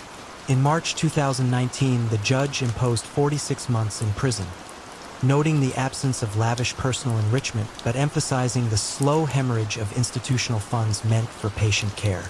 Midlands Health Network spent $2.4 million on new payroll controls, multi-factor authentication, anomaly detection algorithms, quarterly external audits. Nurses joked the hospital finally invested in tech once someone robbed them with it. Lois Becker was promoted to Chief Risk Officer, her diligence hailed at shareholder meetings. Julian now teaches basic coding to inmates at a low-security federal facility in Sandstone, Minnesota. He earns 14 cents an hour, a wage he once would have considered insultingly low. On quiet evenings, he sketches software designs on yellow legal pads, ideas that may never compile. The Spectre_Run logic, once his private masterpiece, floats in his memory like a ghost of what ambition can build when ethics fall silent. Lewis Porter swept into office as mayor of Brookvale, Ohio, in November 2010 on a promise to put potholes behind us. The mid-sized factory town, ringed by crumbling asphalt, loved the slogan. Porter, tall and silver-haired, looked made for ribbon cuttings. He posed in a neon safety vest beside road crews, scolding previous administrations for neglect. No one cared that he'd spent most of his career selling heavy equipment rather than writing policy. He spoke the language of resurfacing, aggregate grades, binder temps, convincing residents he was the only candidate who could smooth 40 miles of cracked streets before the next brutal winter. Behind the scenes, Porter's campaign debt lingered like a slow leak. He owed printers, canvassing apps, fuel cards, and, most pressingly, his childhood friend Kurt DeLuca, owner of Tri-State Asphalt Solutions. Kurt had fronted $140,000 in last-minute ads that tipped the race. He called it a loan. Porter called it an investment. The repayment plan began within days of the inauguration. Brookvale's charter lets a mayor declare a maintenance emergency after filing a single memo with City Council. Porter did so on January 3, 2011, citing unforeseen structural degradation. The declaration waived competitive bidding for 6 months. Most council members skimmed the memo, grateful to avoid angry calls about suspension jarring potholes. 2 weeks later, the first no-bid contract, $3.8 million, landed in Kurt's inbox. City engineers protested quietly that Tri-State's unit prices ran 18% above the region's average. Porter waved them off, promising economies of scale. During construction season, fresh asphalt rolled out like black velvet. Residents applauded the mayor's Facebook videos. Drone footage of smooth arteries glistening at dawn, the state flag superimposed in the corner. Porter's approval rating hit 74%. At dusk, he changed from reflective vest to tailored blazer and drove his leased Mercedes to Kurt's lake house, where envelopes slid across mahogany tables. Kurt labeled them consulting fees. $9,000 here, $12,000 there. Always just under the $10,000 trigger for CTR banking reports. Porter tucked the cash into a safe in his basement, later filtering it through personal LLCs he claimed sold municipal strategy workshops. The racket might have ended as a provincial footnote, but Porter's ambition ballooned with each resurfaced mile. By 2013, he pitched a $52 million downtown revitalization. Brick promenades, LED street lamps, and a new performing arts center. Council balked. Porter countered by commissioning a feasibility study. $210,000, awarded again to Tri-State, which, on paper, now offered urban design consultancy. The study, predictably glowing, urged immediate groundbreaking. Enter Jasmine Law, a 28-year-old reporter at the Brookvale Herald. Fresh from a data journalism fellowship, she sifted campaign finance disclosures for a retrospective on local elections.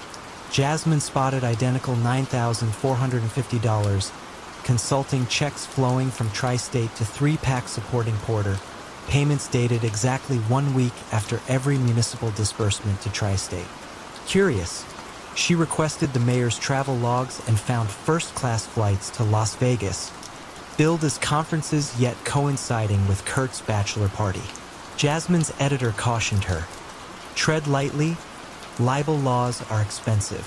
She persisted, filing public records requests for invoices, purchasing cards, and, crucially, asphalt thickness tests.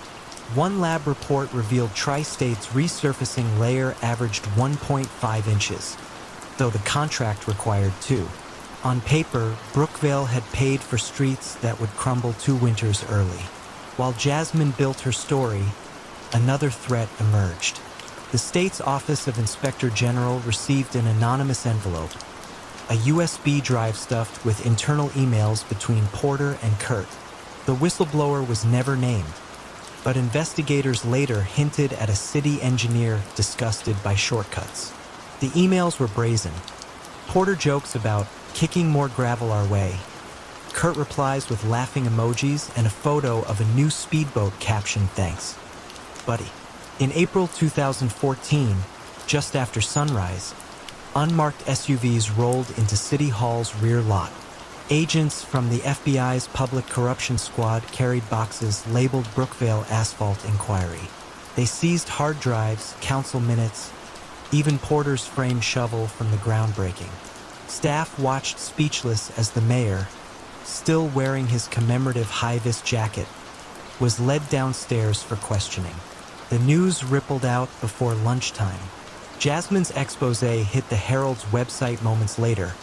Its headline measured yet lethal: potholes, payoffs, and the price of smooth roads. By evening, regional TV trucks ringed City Hall. Residents interviewed on sidewalks spoke more in sorrow than anger. Some admitted they loved the new streets but hated feeling conned. Indictment followed swiftly. Honest Services wire fraud, bribery, money laundering, and falsification of public documents. Kurt faced parallel charges for graft and overbilling. Prosecutors tallied $6.7 million in inflated invoices and $950,000 in kickbacks. Tiny by federal standards, yet colossal for a town of 58,000. At trial, Porter's defense framed him as an overzealous reformer trapped by accounting complexities. They produced glossy before and after photos, touting lower car repair claims since resurfacing. Prosecutor Angela Cho dismantled the narrative with patient clarity. She displayed thermal scans of Porter's bank safe, timestamps on Lake Erie Resort security cams, tax returns showing his consulting LLC reporting strategic insights to exactly one client, Tri-State Asphalt Solutions. The jury deliberated just 6 hours. Guilty on all counts. Sentencing day filled the courthouse with curious schoolchildren and retirees clutching folding chairs. Porter, once the picture of civic charisma, looked diminished in baggy khakis and county-issue loafers. The judge addressed him softly. "You promised to pave roads, Mr. Mayor. Instead, you paved a personal highway to greed." Porter received 8 years in federal prison. Kurt got 6 after cooperating late. Brookvale entered state oversight, pausing capital projects while auditors recalculated every mile of asphalt. Repairs began anew, this time supervised by an independent engineer and a citizens advisory board chaired by none other than Jasmine Law. On her first night overseeing field samples, Jasmine knelt beside a fresh core and measured exactly 2 inches. Lights from a squad car washed the pavement blue as she logged the reading. The town streets lay quiet, smooth, and, at last, honestly paid for. From Biscayne Bay, the Mirage Towers looked like any other slice of Miami's skyline. Twin glass columns, sunset catching their mirrored faces, a pleasant anonymity among the cranes. Suite 1704, a 2-bedroom corner unit with a wraparound balcony, was the jewel of those towers, though no one in the building's management office knew quite why it changed hands so often. Between 2009 and 2018, title records show the condo sold 22 times. 19 of those deeds bore the poised signature of one man, Victor Vic Serrano. Vic trafficked in charm the way other brokers traffic in comps. Mid-40s, salt and pepper stubble, and linen jackets that smelled faintly of bergamot. He moved through open houses as if the air parted for him. His business card carried the slogan "Your Key to Coastal Living," italicized above a small gold palm tree. Clients said he remembered their children's birthdays, their dogs' names, the wine they'd served him during viewings. He used that memory like a skeleton key on locked wallets. The scheme began after the 2008 crash crippled Miami real estate. Banks, paralyzed by bad loans, auctioned half-built projects to whoever dared bid. Mirage Towers sat 60% vacant. Suite 1704 belonged to Southern Meridian Bank, a Tennessee lender desperate to wipe Florida from its books. Vic approached them with a cash offer using a newly formed LLC, Coral Reef Holdings. Capitalized with $160,000 he coaxed from 3 small investors. He told them the condo would flip within 6 months. Easy double, maybe triple. In truth, he intended never to let go. Vic discovered a quiet loophole in local title processing. When an LLC bought property, Miami-Dade recorded the deed but rarely scrutinized the equity structure behind the company, treating any filed operating agreement as gospel. Vic exploited that opacity. Each time he sold 1704, he didn't convey the condo itself. He conveyed the LLC that owned it. New investors believed they now possessed waterfront real estate. In reality, they held membership units in a paper entity whose sole asset was already pledged as collateral for private loans Vic used to finance new ventures, vacant lots, renovation bills, and eventually his own lifestyle. He staged the condo anew for every client. Scandinavian minimalism for Brooklyn tech couples, chrome and leather for hedge fund weekenders, nautical blues for retirees craving the sea. Photogenic, perpetually immaculate, the unit looked unlived in because it was. Vic never rented it out. He needed it pristine, a rotating stage set frozen in escrow limbo. With each transfer, a fresh appraisal, commissioned by Vic's favorite independent valuer, nudged the price upward, $410,000, then $465,000, crossing $600,000 by 2016, even as comparable units lagged behind. The illusion of momentum lured more capital.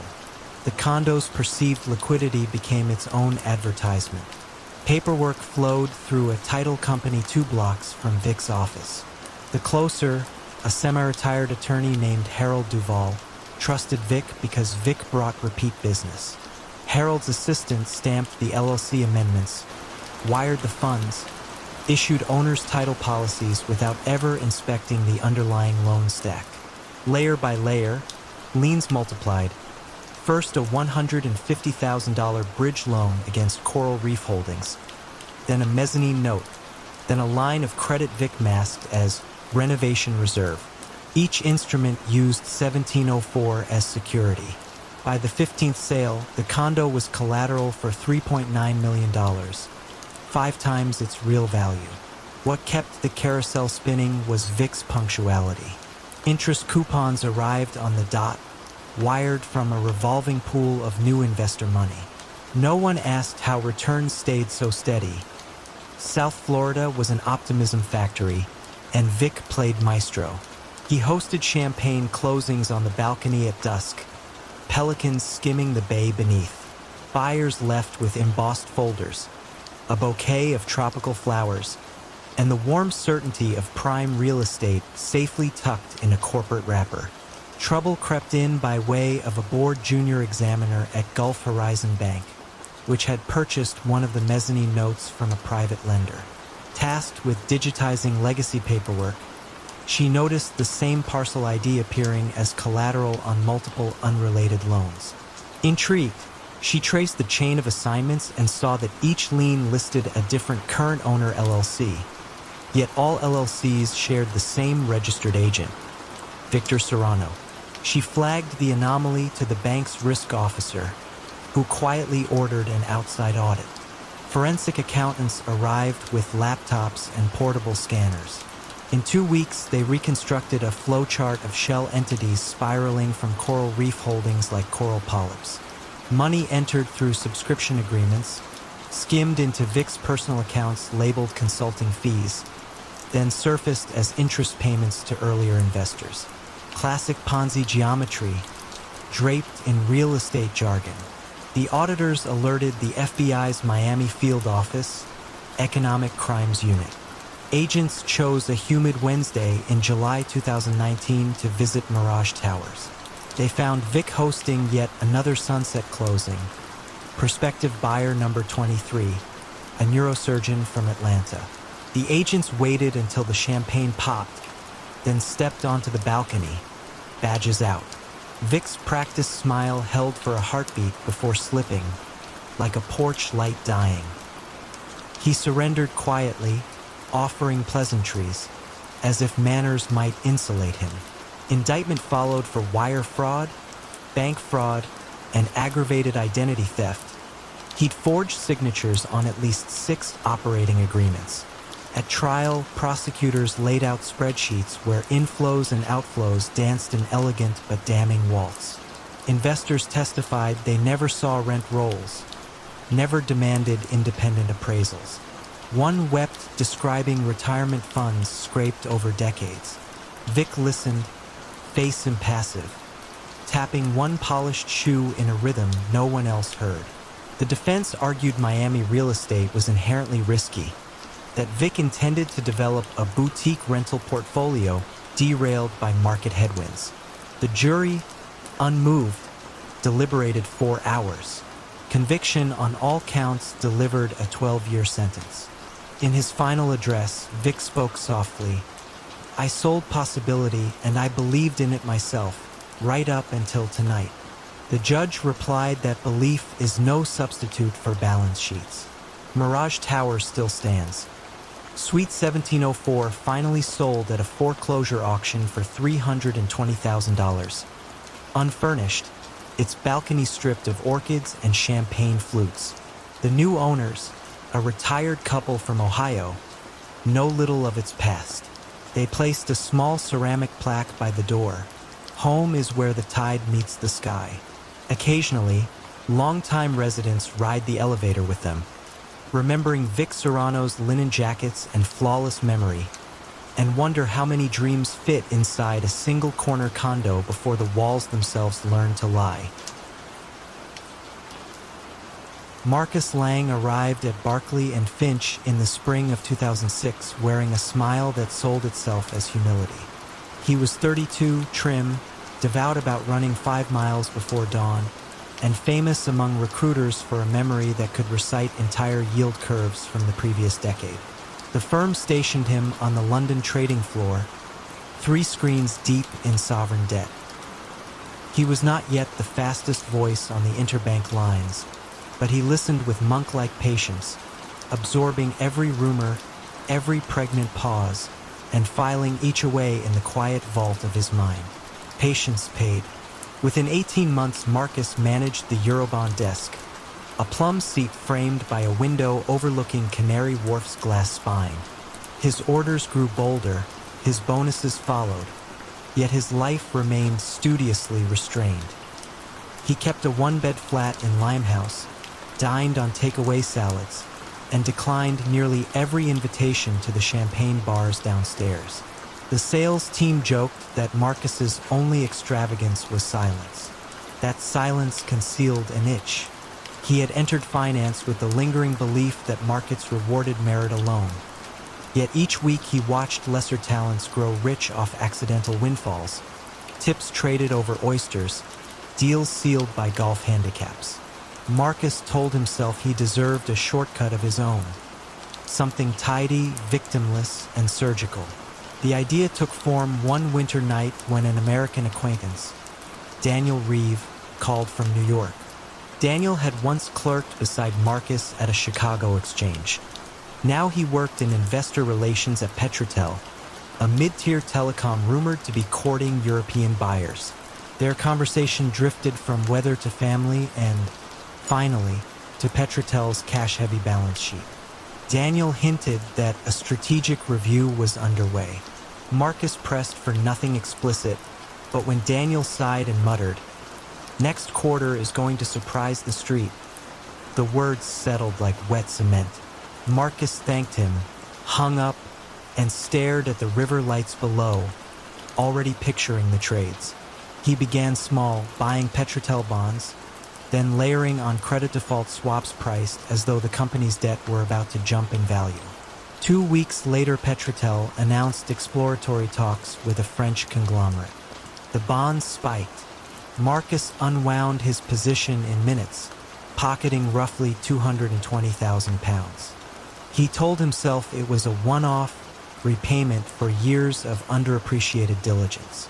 Yet Daniel kept calling, usually past midnight London time, his voice cushioned by whiskey and office air conditioning.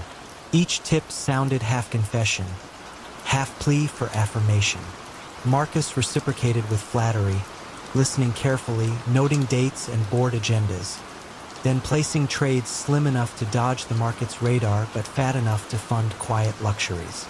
He upgraded to a two-bed flat overlooking Street Catherine Docks, paid cash for a vintage Omega watch, and sent anonymous donations to a children's hospital, so the money felt altruistic.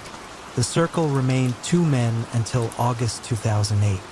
Global markets were skittish, banks suspicious, and Petratel's acquisition saga dragged on. Marcus worried the well might dry. He extended an overture to Neela Sharma, a junior research analyst seated 3 desks away.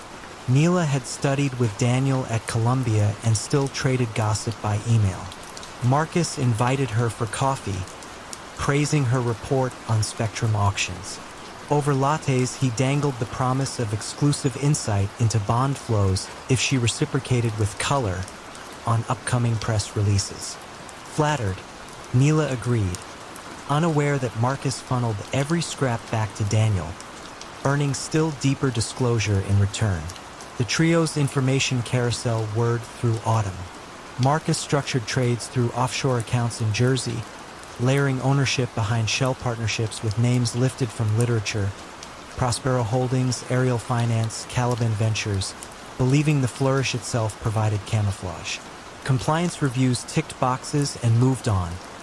No one questioned the sudden swell in trading fees because revenue was scarce that year and senior managers craved bright spots. Unraveling began, ironically, with Marcus's devotion to routine. Each night at 12:03 a.m. London time, he called Daniel's Manhattan office line. The timestamp rarely varied. 6 calls in December were captured by a server upgrade at Petratel that archived metadata for the first time. A junior IT technician flagging abnormal after-hours activity forwarded the pattern to the general counsel, who noted the coincidence of Marcus's calls and large derivative positions originating from a Jersey fund. Outside counsel advised silence while compiling a dossier. In February 2009, Petratel officially accepted the French takeover bid. The stock soared, the bonds achieved investment grade overnight, and Marcus exited his positions with a final windfall of £4.8 million. He celebrated with an early morning run along the Thames, feeling lighter than at any point in his adult life. 2 hours later, still flushed with endorphins, he reached the trading floor to find 3 stern visitors waiting: a representative from the Financial Services Authority, an investigator from the Serious Fraud Office, and Barclay and Finch's head of compliance. They escorted him to a side room whose frosted glass muted the floor's nervous hum. They began with pleasantries, then displayed a printout of call logs highlighted in yellow. Next came trading records from Prospero Holdings, overlaid against each disclosure Daniel filed at Petratel. The synchronicity was brutal in its symmetry. Marcus requested water, buying seconds to calculate odds. He considered denying everything, then saw Neela's name on a second folder and felt the moral weight shift. He asked whether she was implicated. They told him she sat in another room at that very moment, offering her statement. Marcus cooperated, perhaps out of vanity, perhaps to shield the junior analyst whose only sin had been coffee with the wrong mentor. He explained the scheme, the timing, the shells, the midnight calls. Over 2 days of taped depositions, he dissected his own deceit with the same measured diction he once used to quote bond spreads. In exchange, the prosecutors recommended a reduced sentence. He received 30 months and a lifetime ban from trading in the United Kingdom. Daniel faced a longer term in the United States, where the Securities and Exchange Commission paraded the case as proof that transatlantic whispers leave digital echoes. Neela lost her job but escaped prosecution, her cooperation credited. In prison, Marcus volunteered for literacy tutoring, finding strange comfort in teaching fractions to men who would never touch an option contract. When he spoke at sentencing, he quoted Graham Greene, "There is a splinter of ice in the heart of a writer." He replaced writer with trader, then apologized to the court for believing the splinter was a strategy rather than a warning. On release, he moved to a small coastal town, living on what remained after forfeiture. Enough for quiet, not enough for pride. And he runs along the seawall each dawn, the wind loud enough to drown any phone that might ring at midnight. Ellen Ward kept the corner of the open-plan office that no one else wanted. 2 desks from the humming server closet. A little too cold in winter, a little too loud in summer. She never complained. At Beckett and Lawrence, a venerable Boston-based engineering consultancy, Ellen's unassuming nature was praised as dedication. She was in her late 40s, neatly pressed blouses, half-moon glasses on a silver chain, and a voice that rarely rose above a library hush. Her job title, senior project accountant, seemed almost deliberately modest. She coded invoices, reconciled client retainers, produced the monthly work-in-progress reports. To most partners, she was part of the furniture, useful, invisible, trusted. Trust was the first asset she mined. Over 2 decades, Ellen had memorized the rhythms of the firm's cash flow. When overseas government clients paid in lump sums, when the aerospace giants delayed approval, when the mid-sized civil projects came in under budget. She knew which numbers mattered to the partners, utilization rates, write-downs, bonus pools, and which numbers merely drifted in the background. In that blur of background expenses, she saw opportunity. It began in 2003 with a single vendor code. A design-build contract in Antwerp required weekly wire transfers to a Belgian subcontractor. Ellen quietly duplicated the vendor in the system, altered 1 digit of the bank routing, and instructed accounts payable to split large invoices across both codes to simplify VAT tracking. No one questioned her. The first $18,750 moved into an online checking account Ellen had opened using her maiden name spelled slightly differently. It felt, she later admitted to investigators, less like stealing and more like correcting an imbalance. She'd been passed over for promotion again. Her mother's medical bills were mounting, and the firm rewarded flashier personalities. She told herself she would pay it back. But the next month, the Antwerp project posted a windfall change order, and the partners were too busy celebrating to notice the numbers swelling under Ellen's private ledger. She refined her method. For every client with foreign currency adjustments, she created shadow vendors, each routed through a new shell limited company registered in Luxembourg. The paperwork looked legitimate. Ellen copied letterheads, stapled forged tax IDs, and filed them in a cabinet that only she opened. The firm's annual audit never reached those bottom drawers. Ellen lived small. She still drove a 10-year-old Corolla, still brought microwaved leftovers for lunch. Yet on Friday evenings, she slipped on a silk scarf and visited a private banking suite on Boylston Street. The bankers believed she was a silent investor in eco-startups. She transferred funds into index portfolios, municipal bonds, a sprinkling of blue-chip stocks. Nothing flashy, just steady, compounding quiet wealth. By 2010, the amount had drifted past $4 million, but the office still saw a frugal woman clipping coupons. Her undoing arrived not through accounting but through architecture. Beckett and Lawrence merged with a larger London firm, Covington Sterling, in 2016. Covington insisted on harmonizing financial systems, migrating everyone to a cloud platform with real-time dashboards. Ellen was deputized to coordinate the transition, a badge of trust she accepted with a tremor of anxiety. She spent weekends rewriting SQL scripts to keep her shadow vendors hidden, but the new software generated automatic exception reports, highlighting duplicate vendor names across currencies. The first red flag appeared on a Tuesday morning in February.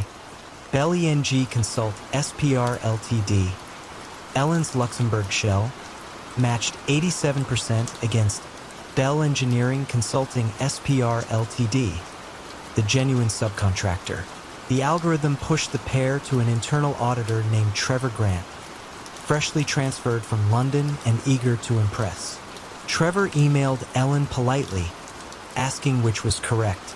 Ellen replied with her habitual calm, claiming the near match was a legacy code and could be purged. Trevor accepted the explanation but logged the exchange.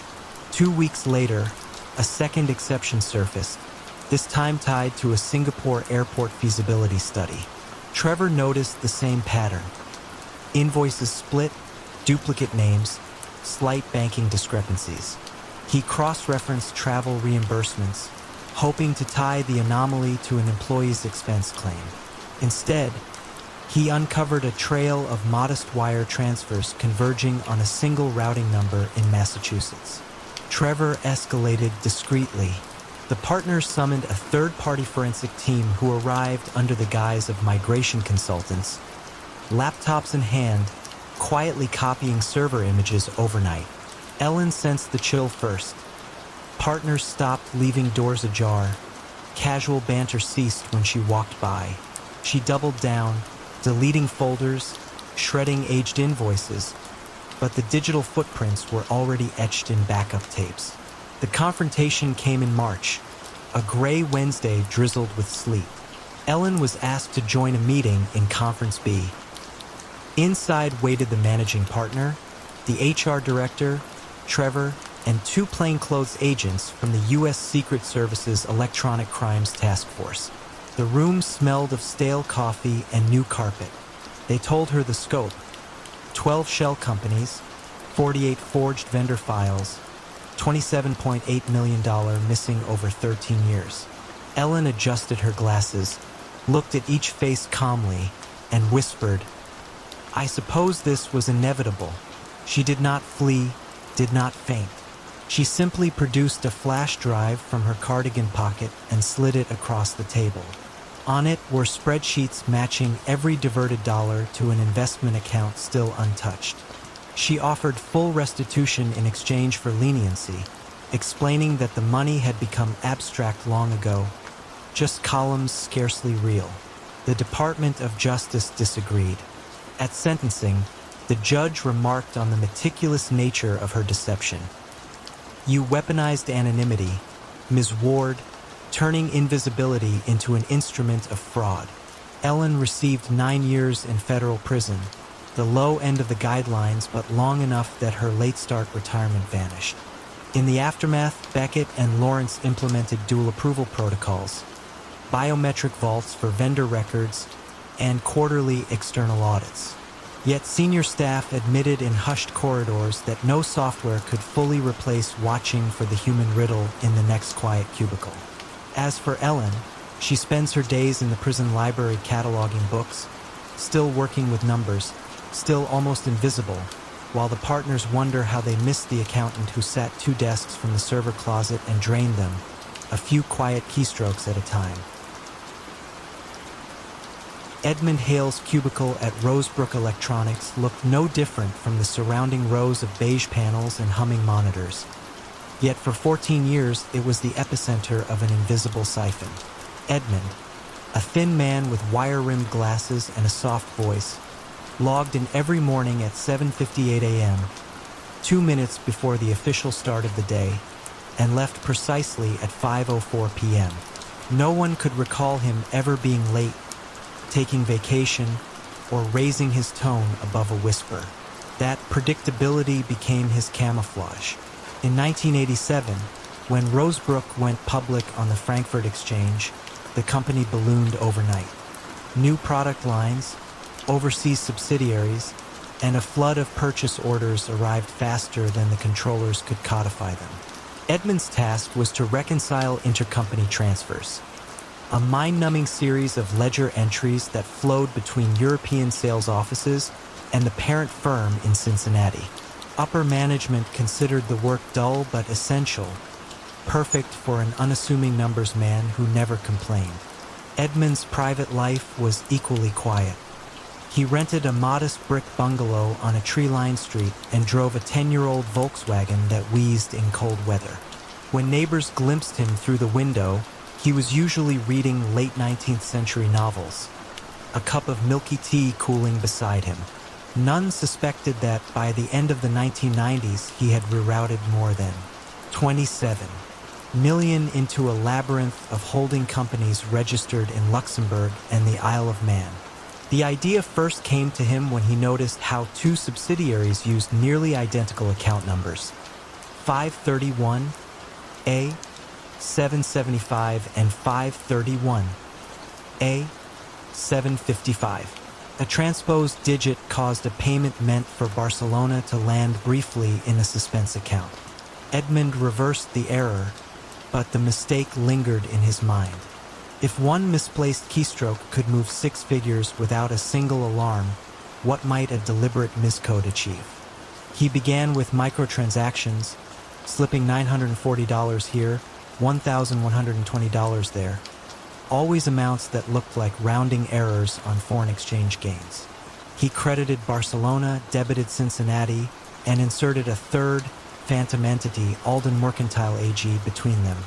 The name sounded legitimate, and in the commotion of rapid expansion, no one questioned an unfamiliar vendor. Each Friday, he wired the accumulated trickle to Alden's account, then forwarded it to a multi-currency sweep under his control. Because the funds passed through only hours apart, auditors saw clean books. The money seemed to arrive where it belonged. Greed did not push Edmund. Control did. Childhood in a strict household had taught him that real power was invisible, exercised silently behind closed doors. The secret balance grew, and with it his sense of mastery. Still, his lifestyle barely changed. The Volkswagen remained. The bungalow stayed unrenovated. The only splurge was an annual trip to Vienna, ostensibly to hear chamber music. In reality, he met a discreet private banker who converted dollars into bearer bonds and stored them in a numbered vault.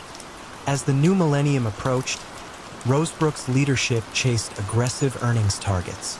They trimmed compliance budgets, froze hiring, and accelerated quarter-close schedules. Ironically, every shortcut created fresh blind spots for Edmund to exploit. He widened the funnel, redirecting entire shipment prepayments, then refunding partial amounts to customers with apologetic notes about currency fluctuations. Because clients still received goods on time, they overlooked the discrepancies. A single colleague, an intern named Mariah Lowe, sensed something off. In 2002, she was assigned to assist Edmund for a summer rotation. Mariah noticed that Alden Mercantile appeared on transfer reports only on Fridays and never held a balance over the weekend. She asked Edmund about it during lunch in the cafeteria. He smiled politely, explained that Alden was a clearing broker for European VAT offsets, and returned to his tuna sandwich. Mariah let the matter rest. She was 21, new, and eager to secure a full-time offer.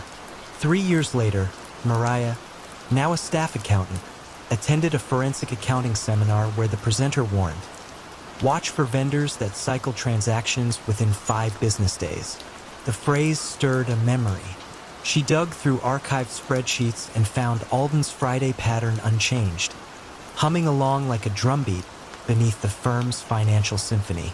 This time she approached the internal audit director, a gruff man named Sutherland, who had once served as a military investigator. Sutherland pulled 3 years of wire logs and traced Alden's account to a bank in Vaduz. Yet the listed contact person was Edmund Hale. Confrontation came on a gray November afternoon in 2005. Sutherland, flanked by 2 external auditors, waited at Edmund's cubicle. They spoke quietly, almost respectfully. Edmund did not resist. He closed his spreadsheet, folded his glasses, and accompanied them to a conference room that smelled of stale coffee. Over 6 hours, he explained the mechanics with the precision of a watchmaker. When asked why he did it, he gave a small, almost apologetic shrug. "Because I could," he said. The statement hung in the fluorescent light, flat and honest. Law enforcement arrived just after midnight. Edmund was let out through a side door to avoid the night shift engineers. Reporters would later learn that the arrest was so discreet most employees didn't know until they saw the morning news ticker scrolling beneath televised stock quotes. The courtroom phase was subdued. Edmund pleaded guilty to wire fraud, money laundering, and tax evasion. He offered no defense, waived the right to trial, and returned $19.4 million. every asset that could be liquidated before sentencing. The remainder, prosecutors believed, was locked in instruments that had since matured anonymously. Judge Eleanor Watkins, known for her measured tone, sentenced him to 11 years in federal prison. She observed that the crime was as silent as it was vast, and that society often overlooks the damage caused by white-collar deceit until the ledger finally balances in ruin. Rosebrook Electronics survived, though it never fully recovered investor confidence. Compliance budgets tripled, new layers of oversight clogged processes, and talented employees left for leaner firms. In the bungalow, dust collected on shelves where Victorian novels once stood. The property was auctioned to pay restitution. Neighbors whispered about the soft-spoken man who read by the window, wondering how someone so ordinary could command such hidden storms. Edmund served 8 years before parole. Upon release, he settled in a halfway house and took a job calculating inventory for a nonprofit. Numbers in plain sight, stripped of secrecy. To this day, no one can say exactly how much of the stolen fortune remains adrift in offshore vaults, drawing quiet interest in currencies Edmund may never spend. The final mystery is not the missing millions, but the man himself. A master of invisibility whose greatest talent was to look like nothing at all, until the balance sheet insisted on telling his story. Evan Mercer was 27 when he first stepped into the walnut-paneled research floor of Sterling & Company, a mid-tier Wall Street investment bank that kept its ambitions sharp and its corridors hushed. He had graduated near the top of his class at Wharton, spoke in careful, measured sentences, and wore an expression of permanent attentiveness, as though the next data point might alter the universe. By 2005, he was the junior lead on semiconductors, authoring reports that could nudge billions of institutional dollars with a single upgraded rating. Evan's apartment in Murray Hill was small enough that the glow of his Bloomberg terminal illuminated both the kitchen counter and the rumpled sofa where he sometimes slept after marathon earnings seasons. 2 framed photographs occupied his nightstand. One showed his mother and younger sister, Chloe, grinning in matching hospital gowns during Chloe's 3rd round of dialysis. The other captured Evan and his college roommate, Danny Falk, caked in blue paint at a Penn football game. Danny had parlayed a risk-taking instinct into a 2-man hedge fund operating from a sublet in Tribeca. The fund's performance was mediocre, its assets barely scraping $30 million, but Danny radiated certainty that one decisive play could propel them into notoriety.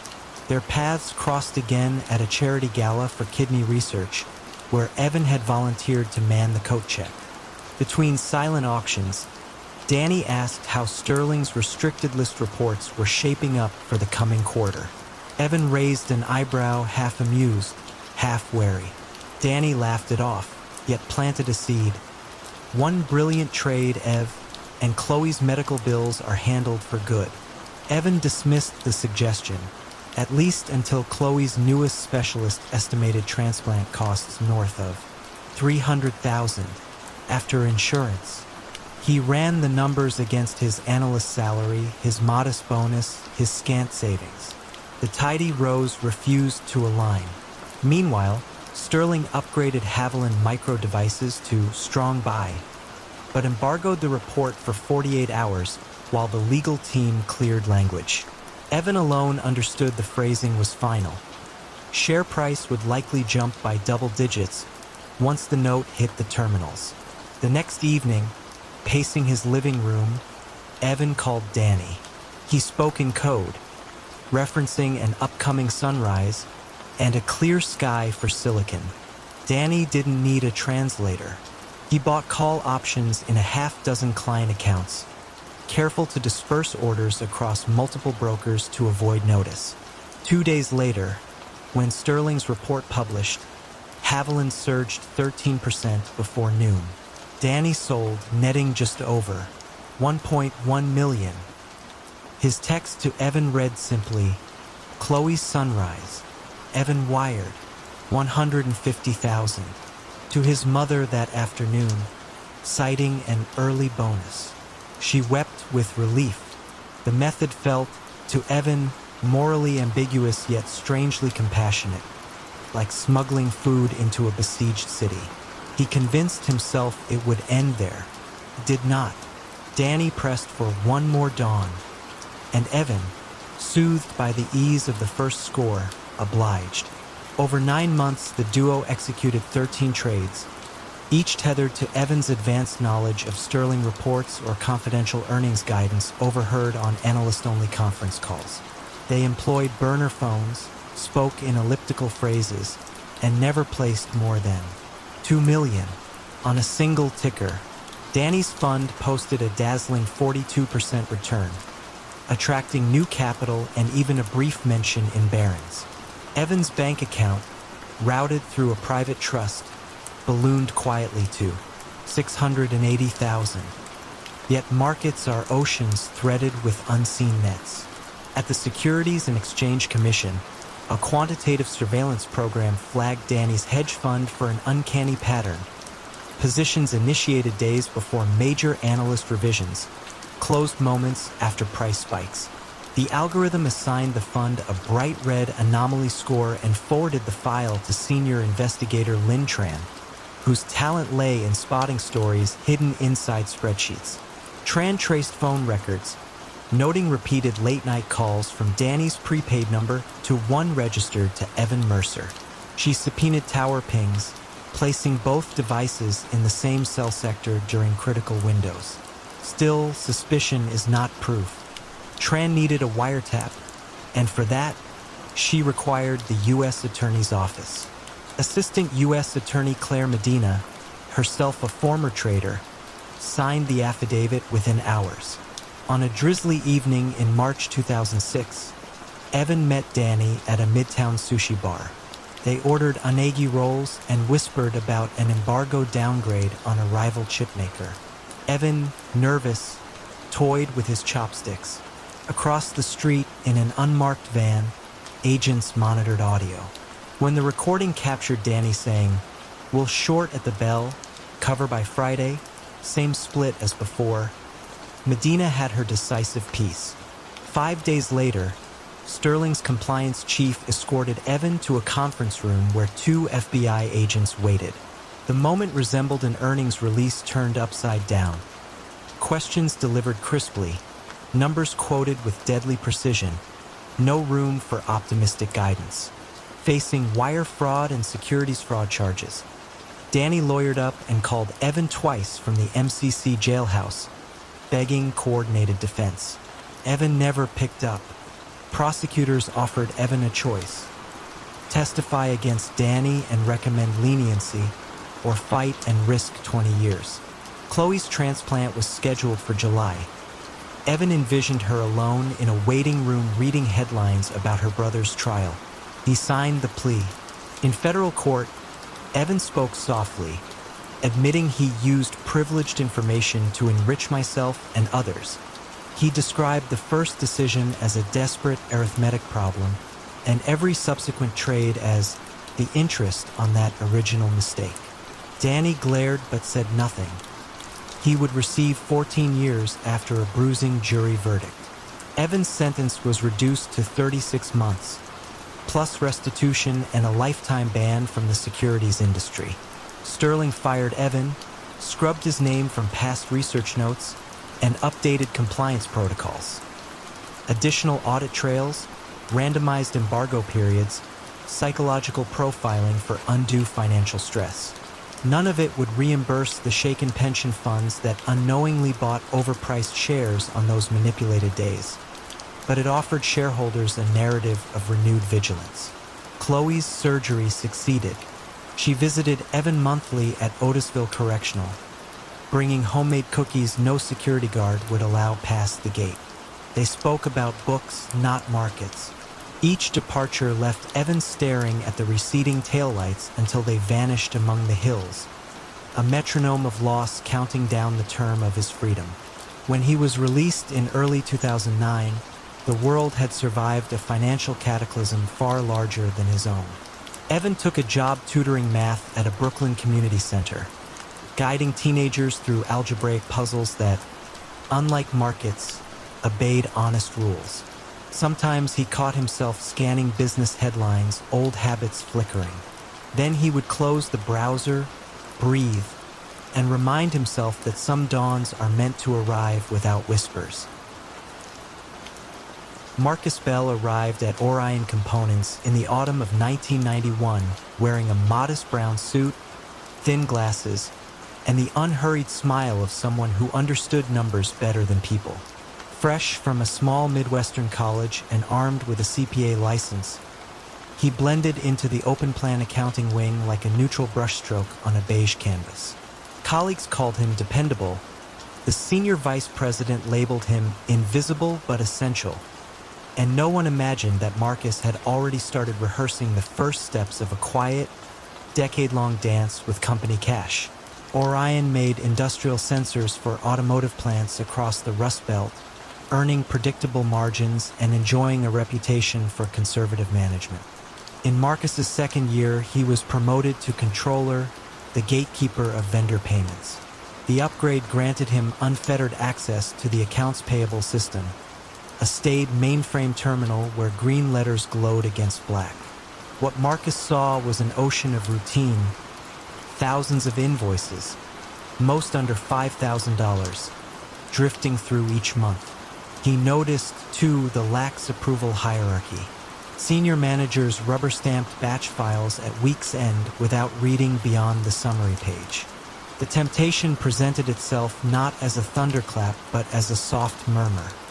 No one is watching. His first experiment was cautious. He created a shell vendor, Midwest Gasket Supply, using a P.O. box in a neighboring county and a phone number that rang to an answering machine in his basement. He keyed an invoice for $2,137.84, just low enough to escape random audits, and posted it to a cost center already running over budget. 2 weeks later, Marcus received a company check made out to his fictitious firm. He opened a small business account at a community bank under an assumed trade name and deposited the proceeds. Nothing happened. No one asked questions. The ease of it settled over him like warm water. Over the next 3 years, Marcus refined the scheme. He studied Orion's seasonal cash flow swings, timing his ghost invoices to coincide with quarters that historically overspent on raw materials. He diversified his shell vendors, creating names like Lakeshore Machining and Tri-State Calibration, and staggered dollar amounts so patterns never crystallized. At home, he built spreadsheets cataloging every fraudulent payment, cross-referencing them against legitimate vendor IDs to ensure no employee would spot a duplicate. Each line item felt, to him, less like theft and more like an exercise in elegant symmetry. Debits matched credits, books balanced, life continued. The money accumulated quietly. Marcus avoided luxury. He drove a 6-year-old Toyota, wore discount store ties, and vacationed locally. But in a locked cabinet behind his furnace room, bank statements told another story. By 1998, his offshore mutual fund in the Cayman Islands approached $3.2 million. The sum both thrilled and unnerved him. He told himself he was merely establishing a safety net. Orion's future looked uncertain, competition from Asia mounting. But inside, he savored the illicit control. Each forged invoice was a secret syllable in a private language only he could read. Corporate fate intervened in 2000 when a German conglomerate acquired Orion. The new owners deployed auditors from Frankfurt, relentless men in charcoal suits who believed every transaction whispered a story. They introduced data mining software that flagged anomalies across a decade of ledger entries. Marcus stayed calm, greeting the auditors with trays of coffee and meticulously labeled binders. For months, nothing surfaced. He began to trust his own invisibility again, until the software's pattern recognition tool linked 4 vendor addresses to the same post office branch. A junior analyst, Renee Holler, thought the coincidence odd enough to investigate. Renee called Midwest Gasket Supply. The line was disconnected. She checked Illinois corporate registries. No record. She broadened her search and discovered that Tri-State Calibration shared a taxpayer ID with a recently closed account at the same community bank. One afternoon, she walked to Marcus's cubicle with a courteous smile and asked for supporting paperwork. Marcus felt the air thin around him. He offered to pull the files and excused himself to the archive room, heart thrumming like a trapped sparrow. For 30 minutes, he paced between shelves, rehearsing excuses. When he emerged, Renee had already alerted the head auditor. The unraveling happened with clinical swiftness. Over 30,000 invoice images were rescanned. 23 matched Marcus's signatures. A forensic accountant subpoenaed bank records, tracing check deposits to the Cayman Fund. Confronted with evidence, Marcus attempted a final act of balancing. He proposed repaying everything with interest if Orion kept the matter private. The board refused. He was arrested at dawn in February 2001, handcuffed on the same driveway he had salted for decades of Midwestern winters. In court, prosecutors painted a portrait of cold calculation, but former co-workers struggled to reconcile that image with the soft-spoken man who remembered birthdays and fixed jammed printers. Marcus listened impassively as the tally reached $7,814,226 in stolen funds. His attorney argued the company's lax controls invited misconduct, yet the judge focused on trust betrayed. You exploited confidence placed in you because you knew it was unlikely anyone would look. Marcus nodded once, accepting a 10-year federal sentence. Orion survived, though layoffs followed and the German parent soon divested. Employees whispered Marcus's name only in passing, as if invoking him might infect new ledgers with doubt. Meanwhile, in Green Federal Correctional Institution, Marcus taught basic bookkeeping to inmates earning GEDs. He instructed them on double-entry principles, how every debit demands a credit, how numbers, if tended carefully, never lie, even when people do. When he stepped out of prison in early 2011, the world had migrated to cloud accounting, Sarbanes-Oxley audits, and real-time analytics systems born, in part, from breaches like his. Marcus found that invisibility, once his shield, had become his sentence. No firm would hire him. He rented a one-bedroom apartment, volunteered at a food pantry, and filed taxes reporting modest wages from temp work. At night, he opened a worn notebook and traced the arc of his own balance sheet. Assets squandered, liabilities unpaid, equity vanished into a ledger only he could see, written forever in the quiet ink of regret.